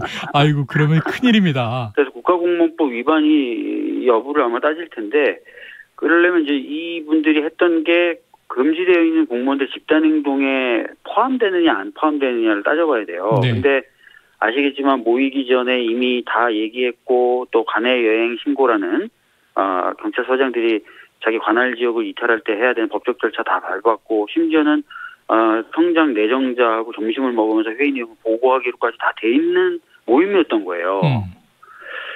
그리고 또 모임의 성격도 회의를 하면서 그 회의 자체를 뭔가 과시하려고 검사들 회의처럼 뭔가 우리가 이렇게 다 뭉쳤다 뭐 이런 걸 보여주려고 한 것도 아니었고 네네. 그다음에 의견을 모은 다음에 그걸 대국민 발표하면서 뭔가 집단적 의사 표현을 하려고 했던 것도 아니고요. 네네. 그 성장 내정자에게 보고를 하려고 했다는 거잖아요. 이게 이제 공무원법에서 얘기하는 집단행동, 금지된 집단행동에 포함되느냐. 네네. 이 부분은 좀 따져봐야 될 것 같아요. 네. 법리적인 또 해석이 남아 있는 것 같습니다. 네. 자, 그런데 이제 이 장관의 이 강경한 시각이 말이죠. 네. 이 모임을 주도한 그러니까 경찰국 신설에 좀 반대하는 특정 그룹이 있는 거 아니냐라는 이제 시각을 담은 것 같아요. 이게 언론에서는 경찰대 배후설이다 이렇게 얘기되고 있는데 네. 어떻게 보십니까? 글쎄요. 뭐 그런 거라면 이렇게까지 경찰 내부가 광범위하게 불만을 토로할까요? 네네. 아시다시피 경찰 내부에는 안 그래도 경찰대와 비경찰대 출신의 갈등이 있어요. 네네. 만약에 경찰대가 주도했다면 상당수 많은 비경찰대 출신들은 반발했을 겁니다. 오히려.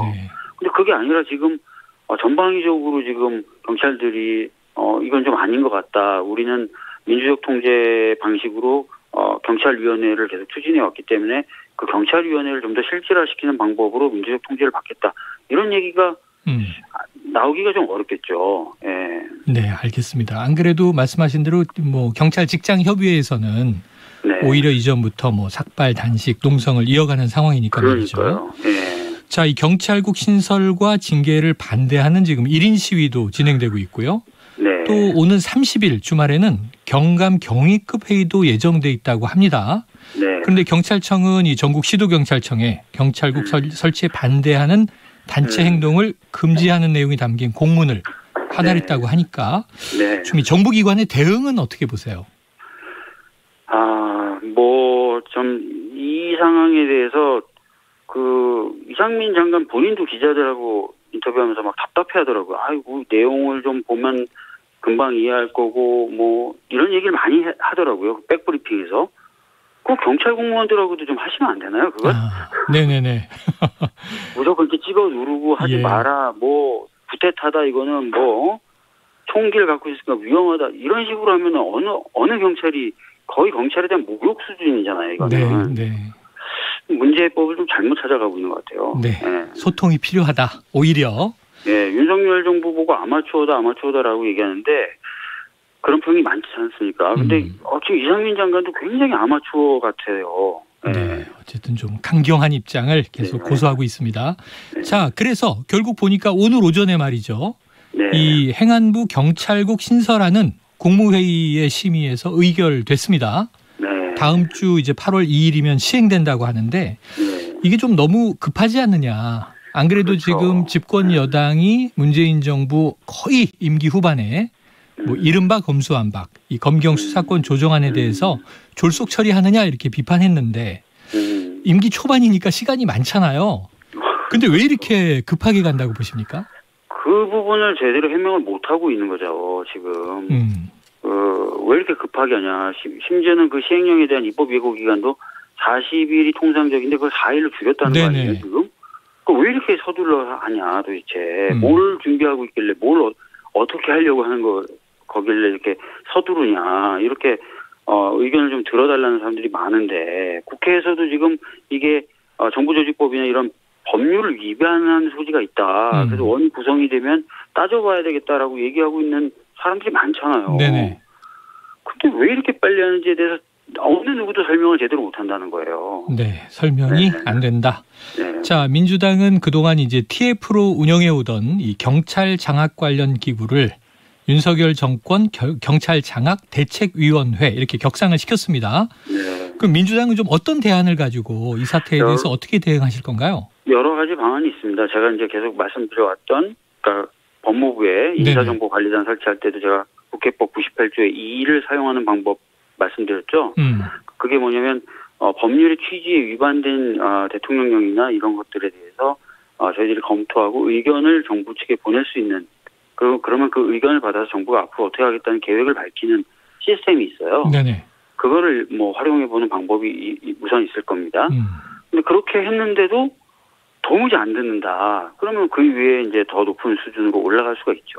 네. 지금 말씀하신 게 이제 이른바 이상민 행안부 장관에 대한 해임 건의라든가 탄핵 소추 이런 이제 강경한 입장도 시사하신 바가 있는데 그러면 이제 이 민주당 입장에서 레드라인이라는 게 있을 거 아닙니까? 어느 선을 넘으면 이런 수위로 올라갈까요? 뭐 1차적으로 아까 말씀드렸던 대로 저희가 이 시행령이 법률에 위반된다는 지적을 계속했기 때문에 그 부분을 국회법 절차에 따라서 한번 문제 제기해볼 필요는 있다고 생각해요. 그럼에도 불구하고 행정부가 귀막고 계속 이렇게 일방적으로 간다. 그러면 이제 그 다음 단계를 생각해볼 수 있겠죠. 네, 알겠습니다. 자, 오늘도 내일도 대정부 질문 계속 되니까 한번 경제 분야 또 이제 사회 문화 분야 지켜봐야 되겠습니다. 자, 당내 얘기도 좀 여쭤볼 수밖에 없는데요. 당대표에 출마하셨지 않습니까? 네. 이제 내일 모레면은 민주당 전당대회 본선에 참여할 3명. 네. 이제 8명 중에 5명이 컷오프가 되는데요. 네네. 3인 안에 포함되시리라 예상하십니까? 뭐 아시다시피 이제 저희 컷오프는 중앙위원분들이 키를 잡고 계세요. 근데 중앙위원분들을 설득하는 게 굉장히 어렵습니다. 특히 저 같은 경우는 정치 경력이 좀 짧고 그 당내 조직 기반이 약하다는 평가를 받고 있기 때문에 굉장히 공을 좀 들이고 있는데 뚜껑을 열어봐야 될 것 같습니다. 지금 자신감이 느껴지는데요. 본선만 보내달라. 본선까지만 보내달라. 자, 박주민을 보여주겠다. 네. 자, 이게 어대명 합니다. 어차피 당대표는 이재명 의원 아니냐. 그렇다면 이제 오늘 전화 연결되신 김에 적어도 박주민이 이재명보다 이 부분은 낫다. 강조하실 대목 있으신가요?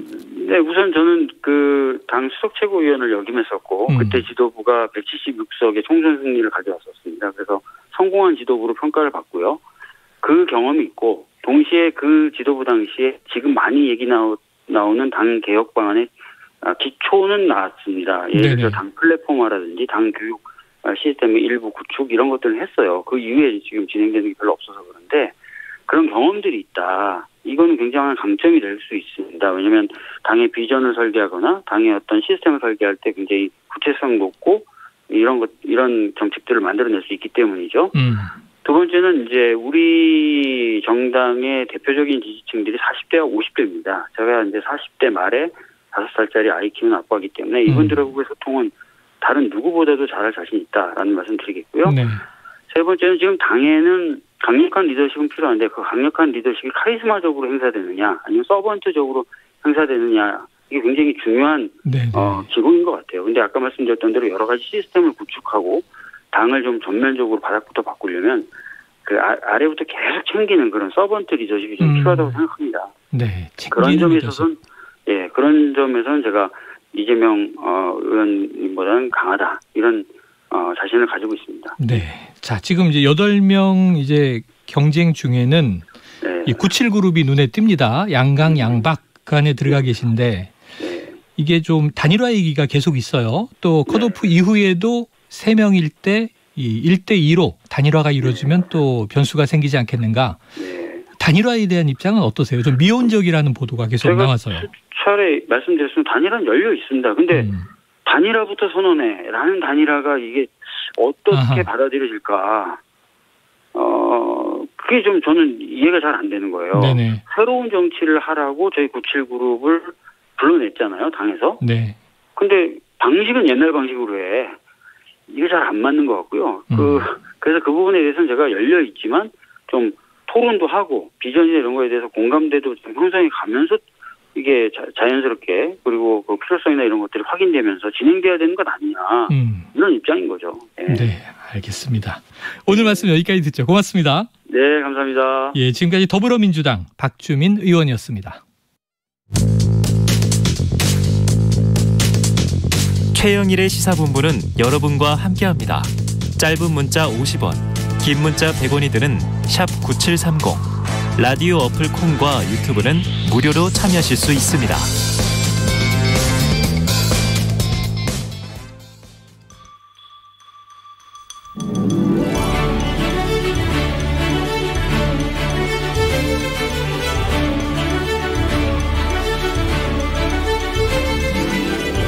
네, 기자들의 눈으로 정치권 소식을 들여다봅니다. 불사조 기자단. 피닉스죠, 피닉스. 오늘도 헐헐 날아보겠습니다.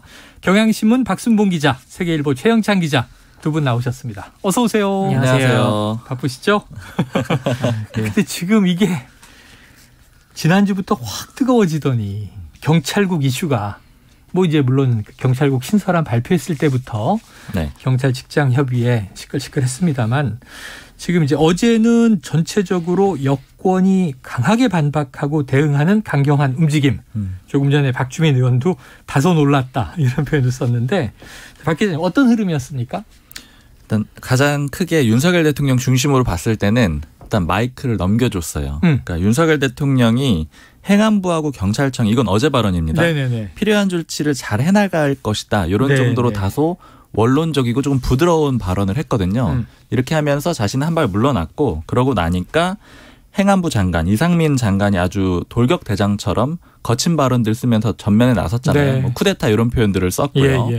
그리고 또 경찰청도 함께 나섰습니다. 그러니까 이게 시간대로도 보면은 행안부 장관이 기자 브리핑이 예정에 없던 걸 했던 게 오전 11시고요. 그리고 경찰청이 원래 정례 브리핑이 2주에 한 번씩 월요일마다 있긴 있어요. 네네. 있긴 있는데 지금 경찰청장은 없는 상황이잖아요. 후보자만 이제 서면으로 대체를 했는데 11시에 기자들이 당연히 또 물어봤을 거 아니에요. 이 경찰국 이슈에 대해서 추가 서면으로 11시에 답변이 나와요. 이제 그 내용들이 바로 이런 이제 단체 행동들 적절하지 않다 이런 입장들이 나왔거든요.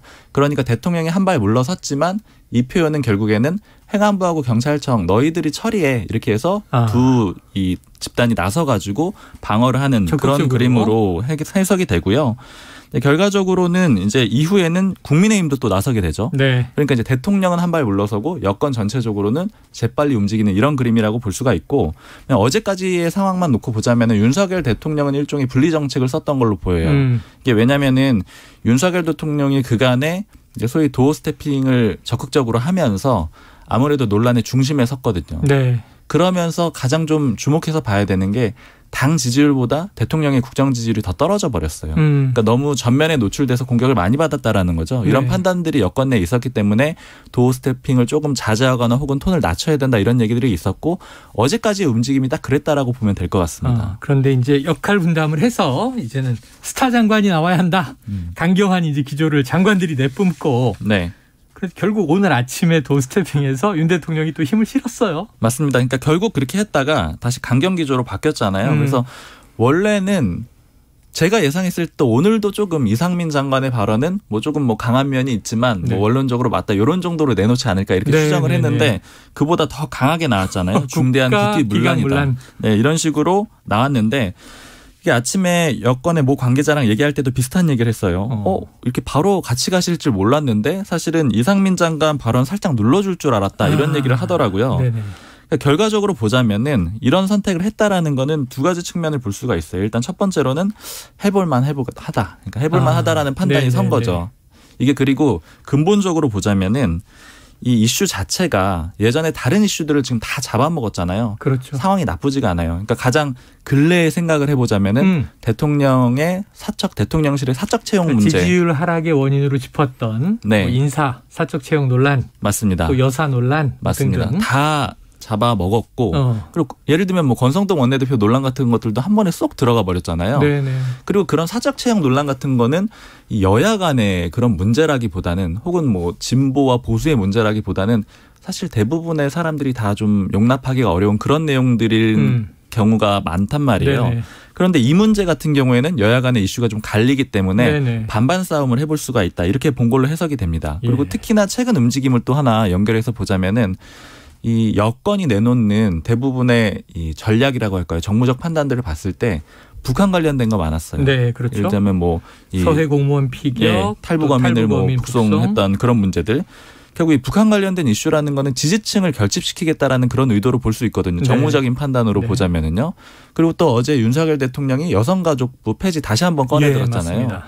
사실 이게 어떤 묘안이 있는지는 모르겠는데 원래 대선 공약으로 내놨을 때도 내놨지만 결과적으로는 이 정부가 추진을 못했던 거는 사실 국회에서 이 정부 조직법을 바꿔야 되기 때문에 야당의 의석수가 너무 많기 때문에 못했던 거거든요. 근데 다시 한번 꺼내 들었다? 이거는 이제 떠나갔던 이대남이라도 다시 잡아야 된다. 즉 이 모든 움직임들이 지지율을 빨리 올려야 되는데 일단 급한 대로 지지층부터 붙잡고 원래 우리 편이었던 사람 붙잡고 이런 움직임이거든요. 그러니까 그런 것들을 좀 연결선상으로 볼 수 있을 것 같습니다. 최근 지지율 하락에 대한 대통령실 집권 여당의 대응에 대한 전략 기조를 지금 전반적으로 분석을 해 주셨어요.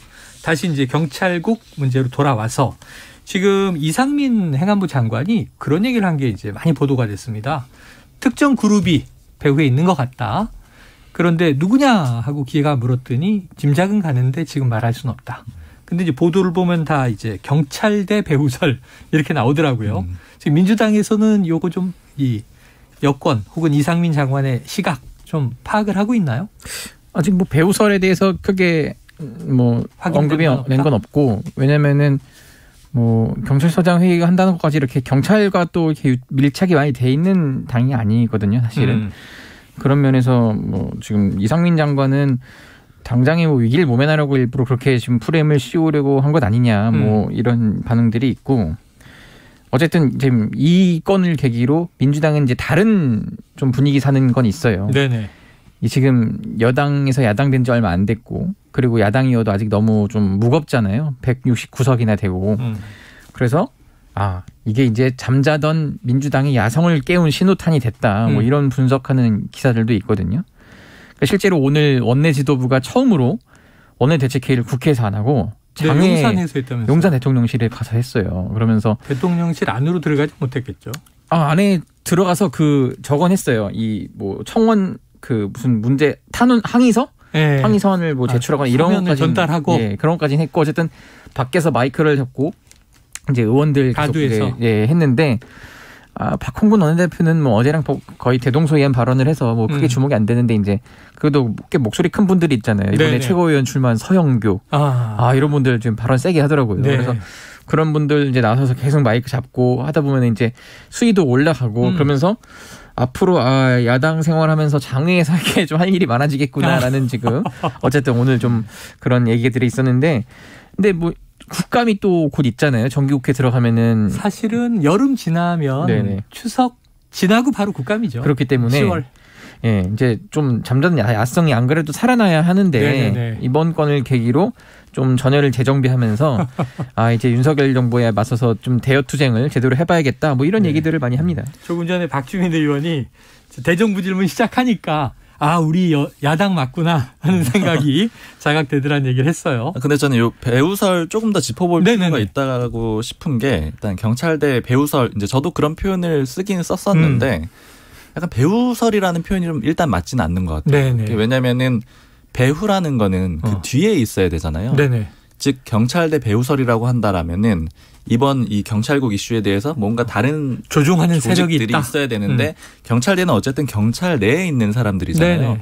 근데 이제 그럼에도 불구하고 이런 배후설 이런 표현들이 왜 좀 많이 나올까 이렇게 생각을 해보자면은 아까 이걸 반반 싸움으로 끌고 가려고 할 가능성이 높다라고 말씀을 드렸잖아요. 예, 반반 싸움이 돼야 반은 버리더라도 그렇죠. 반반 싸움이 돼야 여권 입장에선 나쁘지 않은 싸움이 되는 건데. 갈라치기라고 늘 부르는 건데. 그렇죠. 그렇게 된다라면은 결국에는 아마 이제 이 경찰대를 넘어서서 민주당 내지는 뭐 야권 이런 식으로 연결을 해야지만 이 반반 싸움이 완성이 될 가능성이 높거든요. 네. 그래서 이제 이 배후설은 아마 그런 식으로 좀 확산이 되지 않을까. 그리고 뭐 류사명 총경이 회의를 주도했던 경찰서장 회의를 주도했던 이 류사명 총경의 어떤 그런 성향에 대한 그런 문제들도 아마 좀 제기를 하지 않을까. 지금 제기가 된 것 같습니다. 왜냐하면 조금 전 저희가 일부에서는 기자평론가가 한입뉴스에서 분석할 때 류사명 총경이 평소에 뭐 정치적 발언을 하거나 전면에 나서는 인물이 아니라 경찰 조직의 신망이 두터운 분인데 이렇게 이제 징계받고 또 회의 주도하고 하다 보니까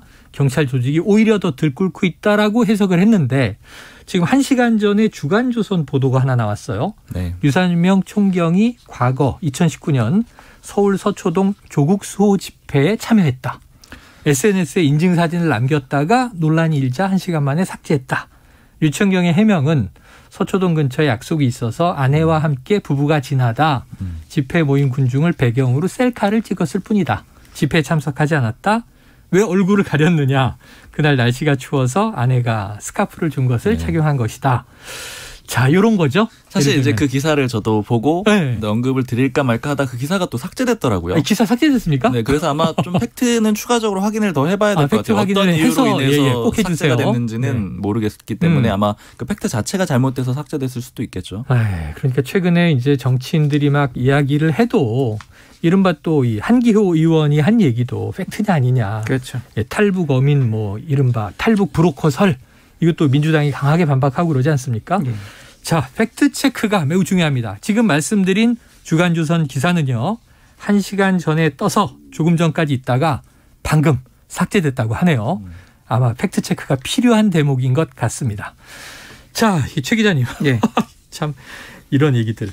지금 그 하태경 의원이 속도 조절을 또 주문하는 목소리도 있긴 했어요. 그런데 이게 경찰국 신설이 너무 좀 빨라서 제가 계속 이걸 물어보고 있습니다. 뭐냐면 지난 정부 임기 말에 이른바 검수완박, 검경수사권 조정 법안의 통과는 문재인 대통령 임기 내에 끝내려고 밀어붙인 거잖아요. 네네. 왜냐하면 윤석열 대통령 취임하면 거부권 행사할 거니까. 그래서 시간이 급했구나. 이게 졸속으로 처리됐다 하는 비판을 면치 못했지만 지금 임기 초라 시간이 좀 넉넉한데 왜 이렇게 좀 급하게 가는 겁니까? 뭐 제가 그걸 알 수는 없지만 한번 추정을 해보세요. 초기 좋은 최 기자님. 그러니까 뭔가 좀 지금 지지율도 낮은 상황에서 그러니까 좀 분위기를 반전시킬 만한 뭔가가 있어야 될 것 같고 그러면 적을 설정을 해야 하는데 일단 사실상 지금 검찰 정부잖아요. 검찰 정부 입장에서는 경찰이 정말 힘이 커지는 거는 도저히 용납할 수 없는 부분이라는 게 좀 강하게 있을 것 같아요. 그렇기 때문에 어쨌든 그 법무부에 검찰국이 있다는 논리를 하면서 지금 민정수석을 없애지 않았냐 이런 식으로 자기가 없앴으면서 왜 자꾸 민정수석을 누가 없애라고 한 것 마냥 그렇게 주장을 하면서 어쨌든 민정수석이 없기 때문에 그 역할을 대신해서 행안부 내에 이런 걸 설치해야 한다. 사실상 행안부 장관이 경찰 전체를 통제하려는 거 아니냐는 의심을 지울 수가 없거든요. 왜냐하면 경찰이 생각보다 많아요. 경찰 수가 우리나라가 17만 명, 18만 명 정도인데 그래요? 곱하기 4를 했을 때 경찰 가족은 한 약 90만에서 100만까지 100만 가까이 되겠네요. 네.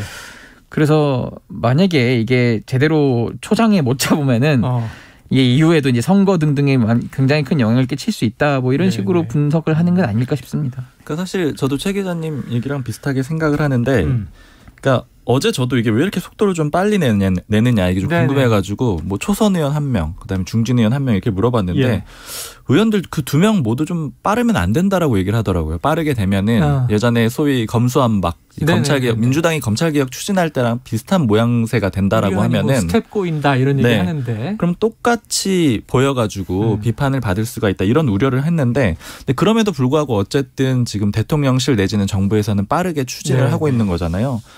이유를 좀 따져보자면은 이거는 뭐 해석에 가까운데 아무래도 이 대통령실이나 이 정부 입장에서는 수가 없는 것 같아요. 그러니까 왜냐하면 예를 들어서 예전에 보자면 아까 뭐 여가부 폐지도 말씀을 드렸지만 정부조직법을 건드릴 수가 없는 그런 상황이잖아요.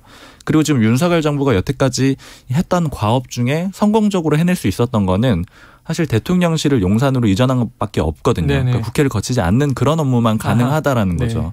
근데 이번에 요 문제도 역시 이 아무래도 이 국회를 거치지 않고 하다 보니까 여러 가지 문제들이 생기는 건데 물론 국회를 거쳤다면 더 안 됐을 거예요. 안 됐겠죠. 네, 그러니까 이런 과정들이 너무 길어지게 되면 일종의 절박한 상황이라고 볼 수가 있는 거죠. 이렇게 하지 않을 수가 없는 거고 그리고 이 상황이 무한정 길어지게 될 경우에는 아마 그 여론전에서도 좀 부담이 될 수가 있기 때문에 또 경찰들이 계속 반발하고 있잖아요. 그래서 속도전 내는 것 같습니다. 그래서 과하다 싶을 정도로 좀 강경한 발언이 장관 또는 오늘 아침 이제 대통령 발언으로 나오는 이유가 그 말씀하신 대로 좀 위기감 아니냐 이런 또 이제 해석들도 있는데 자 어제 대정부 질문에서 이 문제를 놓고 아까 이제 인터뷰를 했던 박주민 의원의 질문에 이상민 행안부 장관 굉장히 크게 불꽃 공방이 벌어졌는데요. 직접 듣고 오겠습니다. 장관님 쿠데타 또는 내란에 비유하셨습니다. 판사 출신이시니까 잘 아실 겁니다. 내란이 성립하려면 내란 목적이 있어야 된다. 맞습니까? 그래야 되겠죠. 내란의 목적은 뭐가 있습니까?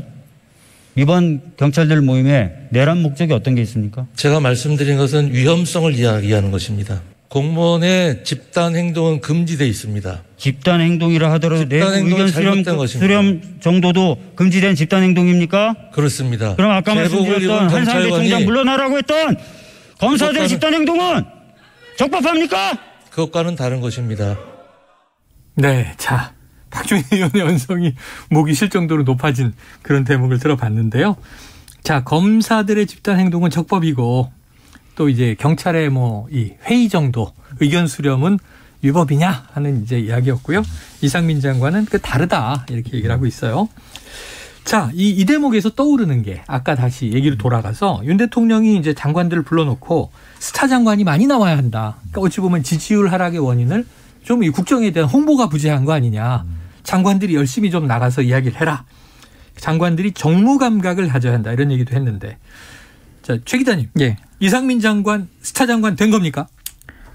스타의 정의에 따라 다르지만 하여튼 존재감은 보인 것 같아요. 존재감은 보였다. 그러니까 네. 지난 정부 때 사실 행안부 장관 누가 있었냐고 하면 사실 기억 잘 못하실 거예요. 아, 가물가물하네요. 네, 김부겸 장관도 있었고 뭐 진영 그리고 전해철 장관이 있었지만 엄청 존재감을 보일 수 있는 그 분야도 아니고 존재감을 잘 안 보이는 그 장관인데 일단 이상민 장관은 대통령 외에는 잘 보기 힘들던 소위 말하는 종합지 일면 톱에 지금 뭐 하루 이틀 계속 실리고 있는 종합지 상황이고. 일면 톱이면은 뭐 스타 장관 맞네요. 메인 사진도 미디어 상으로는 꽤 많습니다. 지금 굉장히 그렇기 때문에 이분이 나중에 황교안 전 총리처럼 대통령의 딱 눈에 들면은 행안부 장관을 잘 수행해서 한 2년 뒤 그러니까 총선 이후에 한번 총리를 노려볼 수도 있지 않을까 이런 생각은 들거든요.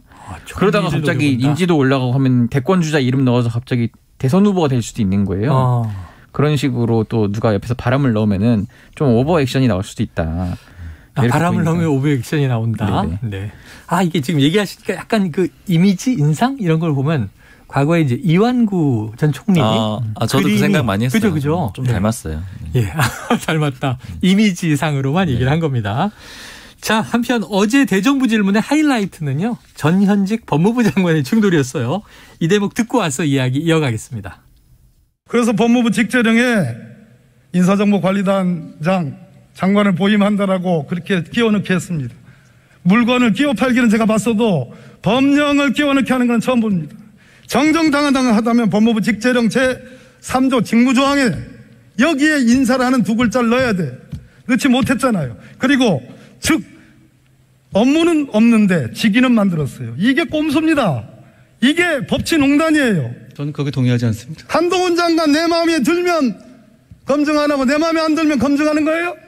과거에 그러면 위원님께서 근무하셨던 민정수석실에서는 그럼 어떤 근거에서 사람들 명부를 전부 대놓고 나서 검증하셨습니까? 제가 이 일을 하는 것이 잘못이라면 과거 정부에서 민정수석실에서 했던 인사 검증 업무는 모두 위법입니다. 국무총리를 검증하고 대통령 비서실장을 검증하고 대통령의 수석들을 검증할 수 있는 왕 중의 왕 1인 지배 시대, 그걸 한동훈 장관이 지금 하고 있는 거예요. 전혀 그렇지 않습니다. 아니면 답니까? 아니라 하면 다예요? 아니 실제가 아닌데 그걸 인정하라고 하시는 거는 얘기가 안 되는 것이고요. 객관적으로 제가 판단 없이 기본적인 자료를 넘기는 것인데 그게 뭐가 문제이신 것이며, 그동안에 밀실에서 진행되던 인사검증 업무를 부처의 통상 업무로 전환한 것입니다. 저는 이것이 투명성과 객관성을 높이는 진일보라고 생각합니다. 잠깐 들어가겠어요. 네. 두 분 다 이제 웃음을 짓고 계십니다. 자, 문재인 정부의 마지막 법무부 장관 박범계 의원, 한동훈 현 이 정부의 법무부 장관 3라운드에 걸쳐서 이게 공방 질타가 오갔어요. 법치농단을 따져 묻겠다.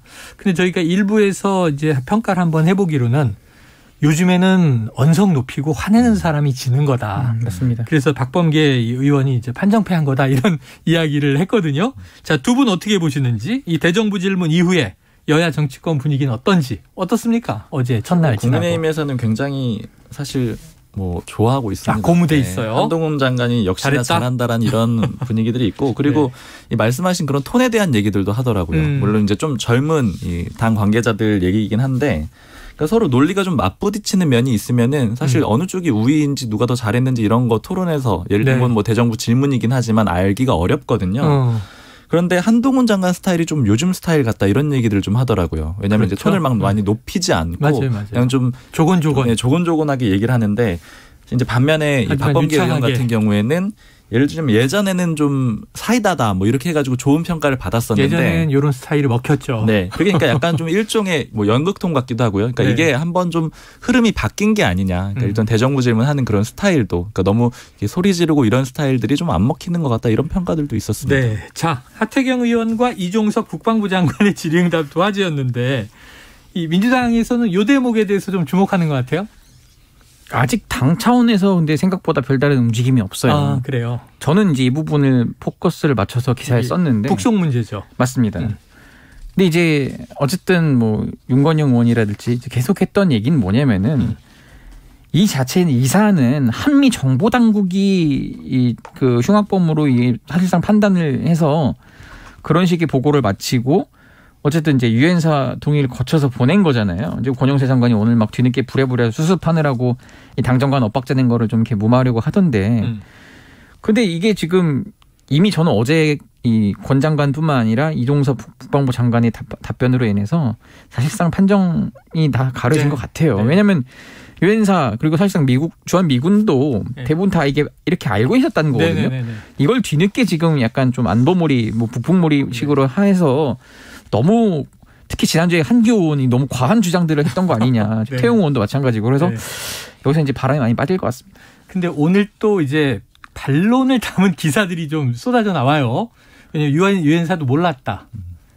뭔가 이제 승인을 하긴 했는데 누가 어떻게 올라가는지는 모르고 그냥 한국 정부 요청을 받아준 것일 뿐이다. 이런 또 얘기가 나와서 이 진실공방 더 갈 것 같은데요. 자, 박 기자님, 요거 하나 궁금해서 여쭤볼게요. 네.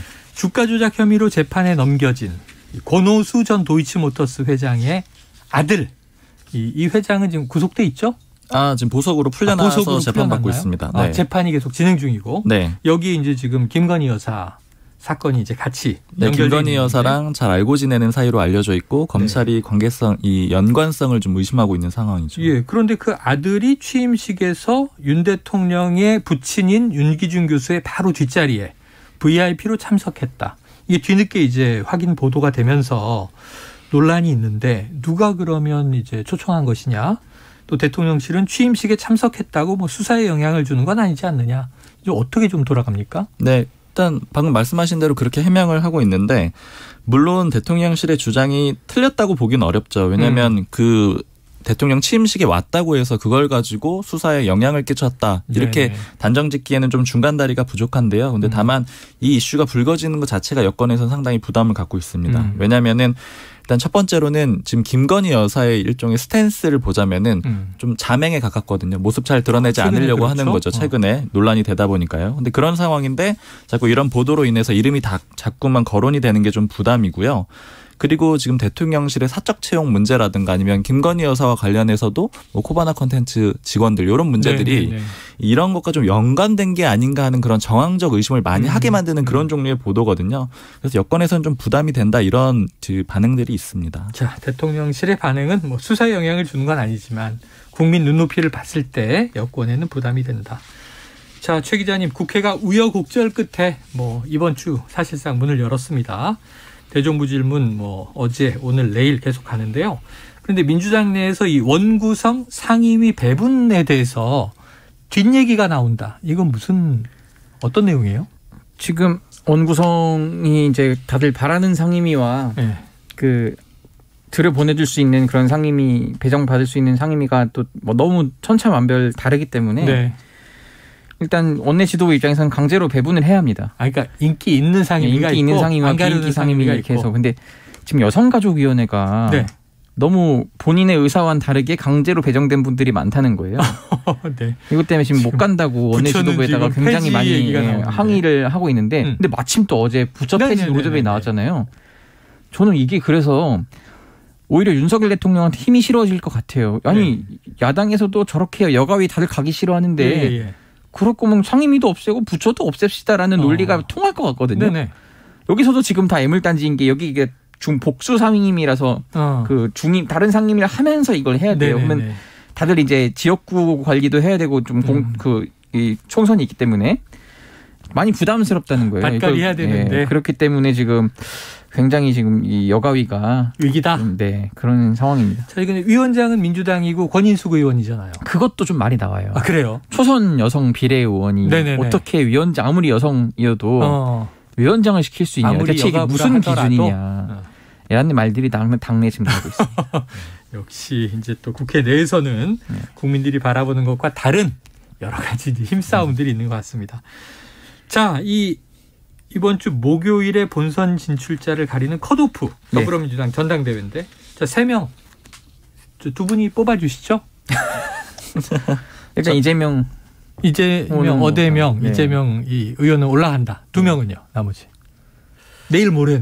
어렵습니다. 박주민 의원 본인 올라간다 그랬어요. 올라갈 것 같아요. 저는 박주민 의원 할게요. 박주민 의원 다 올라간다? 올라갈 것 같아요. 네, 지금 제가 계속 밀고 있는데. 밀고 있어요. 이게 점쟁이가 아니라 과학적으로 분석을 하고 있거든요. 과학적 분석이다. 7대 3이잖아요. 네네네. 그 중앙위원이 380표입니다. 그렇죠. 어제 여론조사 30. 7인데 여론조사 30인데 이것도 역선택 방지 조항 때문에 국민의힘 지지자들 건 안 들어가요. 네. 그럴 경우에 박용진 의원이 좀 힘들고 박주민 의원이 좀 많이 얻을 수 있고. 네네네. 중앙위원 표를 의외로 박주민 의원이 좀 많이 모으고 있는 것 같아요. 계속 소리 없이 강하다. 아까 그렇다고 얘기했어요. 실제로 소위 말하는 제가 볼 땐 철험의 이런 분들이 이재명 의원은 좀 안정권이니까 그럼 우리는 예비경선 때 박주민 의원을 밀자 이런 분위기가 좀 있을 수 있다. 저는 그렇게 봅니다. 또 한 명은요? 강병원 의원이 될 것 같습니다. 강병원. 야, 그럼 양강 양박 중에 한 명씩 간다.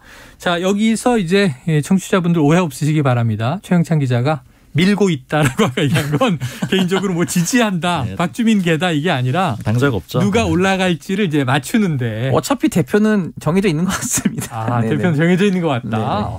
또 막 이렇게 얘기를 하네요. 박 기자님 보시기엔 어때요? 그냥 저도 밖에서 보기에는 아무래도 그 대중적 인지도가 그래도 조금 더 있는 박용진 의원이 이렇게 좀 힘을 쓸 수 있지 않을까 네, 이렇게 네. 생각을 했는데 박용진 의원의 여러 인터뷰를 봤을 때는 그냥 좀 반대로 해석을 해보자면은 내부에서는 좀 자신이 없는 그런 모습들이 많이 드러나는 것 같아요. 오히려 당 밖에서는 네, 인지도도 그래서, 있고. 네, 그래서 아무래도 그런 한계점이 좀 많이 드러나지 않을까. 그래서 아마 최영찬 기자님이 뽑은 사람들이 좀 유력하지 않을까 생각합니다. 그래요. 변수가 하나 있습니다. 변수가 있어요. 그러니까 중앙위원들 실제로 겉으로 잘 모르겠다고가 대부분인데 네. 그러면서도 하는 말이 박용진 의원은 중앙위원들과 이제 교류가 좀 없을 수도 있고 좀 네. 친분이 좀 덜해서 직접 밀고 있지는 않다고 하지만 이 여론조사를 중앙위원들이 무시를 못한다는 거예요. 이게 우리가 흔히 당심이 민심 따라간다 이런 얘기 하잖아요. 이 당이 그러면 밖에 그 국민들한테 어떻게 보일까? 네, 우리가 네. 이렇게 여론조사에서 많이 나오는 박용진 의원을 예비경선에서 떨어뜨렸을 때 네. 국민들이 어떻게 볼까를 굉장히 의식을 한다는 거예요. 그래서 지금 투표 당일까지도 좀 고민이 있는 것 같습니다. 다른 색깔의 후보도 하나쯤은 선택할 수 있지 않을까? 그렇습니다. 좋아요. 이틀 더 지켜보고 다음 주에 불사조 기자단에서 이 청취자의 매를 들도록 하겠습니다. 여기서 마무리하죠. 박순봉 경향신문 기자, 최영창 이 세계일보 기자와 불사조 기자단이었습니다. 수고하셨습니다. 감사합니다. Splish splash, I was taking a bath. Long about a Saturday night. Yeah. 점심 먹고 유쾌한 시사 디저트 한 입. 최영일의 시사본부. Well, I stepped out the tub and put my feet on the floor. 네, 매일 이 시간 청취자분들께 드리는 깜짝 간식 선물. 오늘은 편의점 상품권입니다.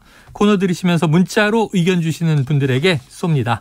짧은 문자 50원, 긴 문자 100원이 드는 샵 9730으로 많이 보내주세요. 자, 이제 마지막 코너 IT본부. 알아두면 유익한 IT 이슈를 쏙쏙 소개해 주시는 김덕진 미래사회 IT연구소장 나와 계십니다. 어서 오세요. 네, 안녕하세요. 반갑습니다. 김덕진입니다. 자, 전 세계에서 1인당 사용 시간에서 유튜브를 제치는 앱이 있다고요? 네. 이런 게 있어요? 뭘 것 같으세요? 동영상 앱일 것 같아요. 동영상 앱인데. 정답이 틱톡입니다. 틱톡.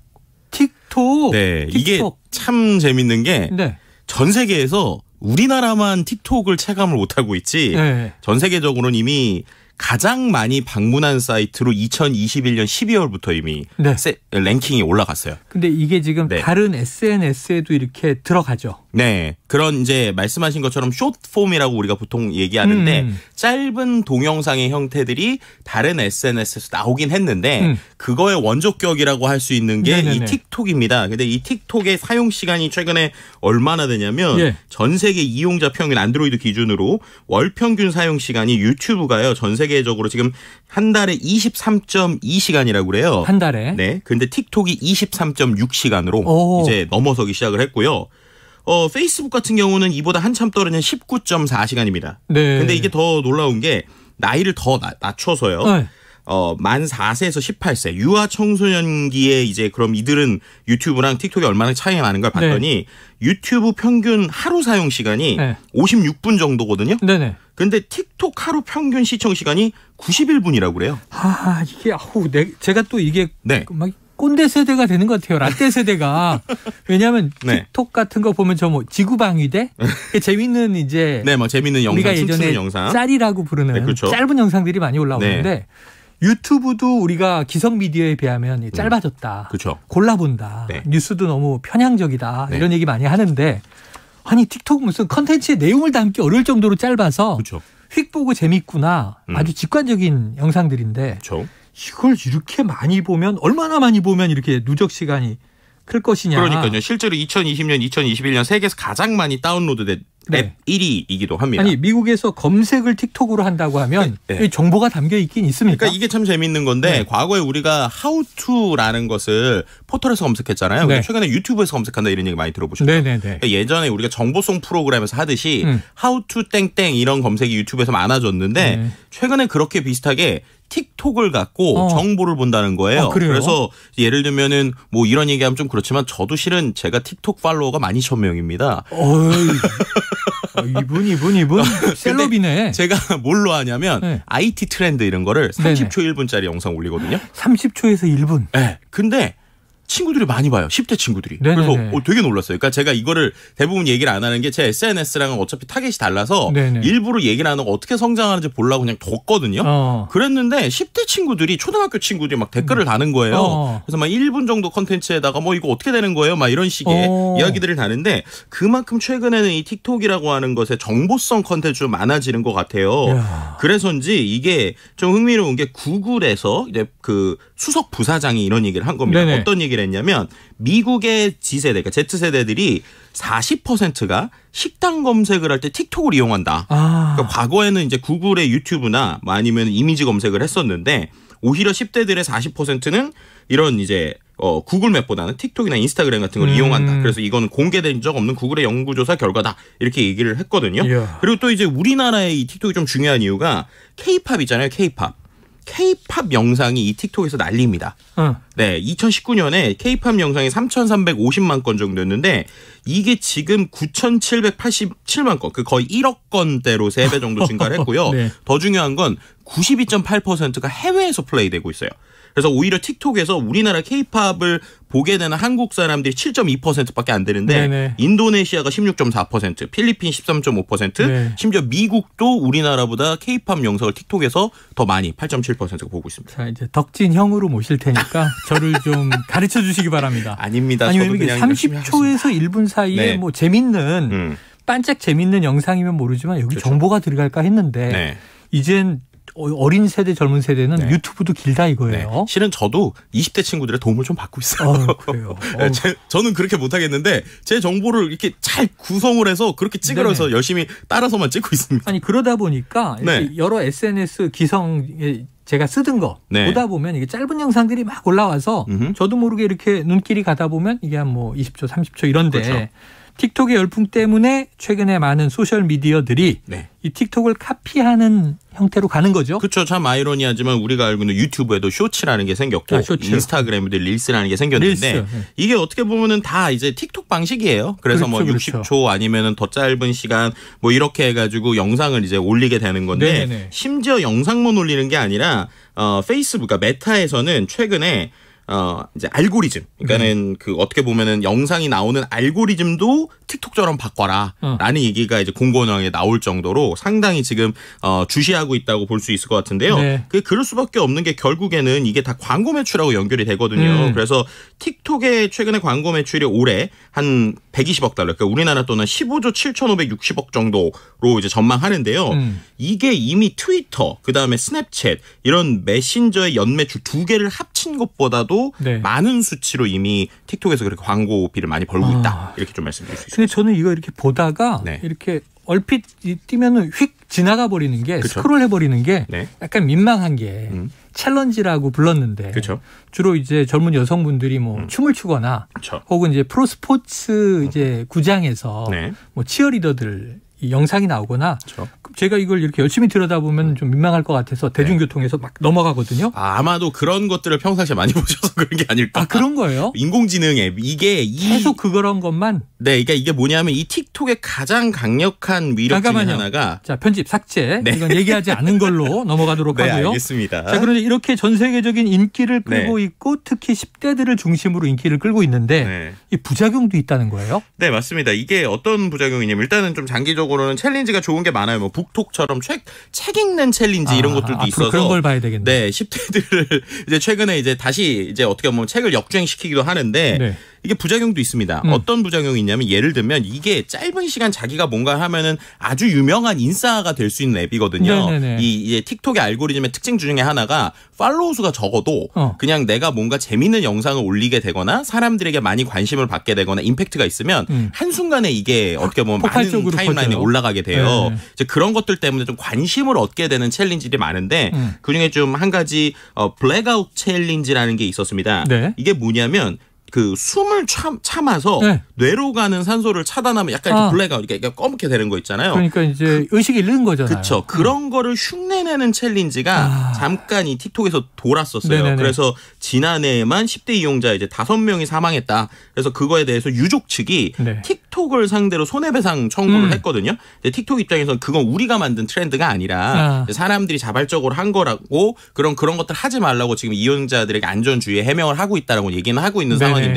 중요한 건 말씀드린 대로 누구나 내가 좀 튀는 걸로 인싸가 될 수 있다라고 하다 보니까 일부 10대들이 이런 무리한 좀 위험한 것들도 좀 하고 있다. 이런 부분들도 존재할 수 있는 거죠. 미디어의 책임이라고 볼 것이냐 하는 거는 약간 논란의 여지가 있습니다만 네. 틱톡 그동안 얘기할 때는 이거 중국 앱 아니냐. 그쵸. 개인정보 털리는 거 아니냐 이런 얘기 많이 했는데 괜찮겠습니까? 그러니까 이 부분도 이제 계속 논란이 되고 있어요. 실제로 호주의 사이버 보안 업체 인터넷 2.0이 소스코드 분석을 했는데요. 실제로 모바일에서 뭐 심카드 시리얼 번호, 뭐 맥어드레스, 모든 앱의 정보 같은 서비스 이용에 필요하지 않은 정보를 과도하게 수집하고 있다는 주장이 최근에 나왔습니다. 네네. 그러니까 이게 뭐냐면 디바이스 매핑이라고 해서 모바일 기기에서 지금 실행 중인 모든 어플리케이션을 검색하거나 수집하거나 거기에 있는 데이터들까지 추적할 수 있다. 이런 것들에 대한 지금 제기가 되고 있는 건데요. 이거와 함께 우리가 이제 맨날 이제 틱톡 얘기할 때 그 중국산이라서 뭔가 문제 있는 거 아니냐라고 하는 얘기가 있는데 여전히 이것은 좀 해결되지 않는 지금의 논란거리다라고 볼 수 있을 것 같습니다. 자, 일단 끝나고 덕진 형에게 계정을 하나 만드는 걸 배우도록 하겠습니다. 오늘 여기서 정리하죠. 고맙습니다. 네, 감사합니다. 예, IT본부 김덕진 미래사회 IT연구소장이었고요. 오늘 편의점 상품권 받으실 분 0631-7785-5059-2427-9595님입니다. 자, 오늘 시사본부 여기까지고요. 저는 내일 낮 12시 20분에 다시 찾아뵙겠습니다. 청취해 주신 여러분 고맙습니다.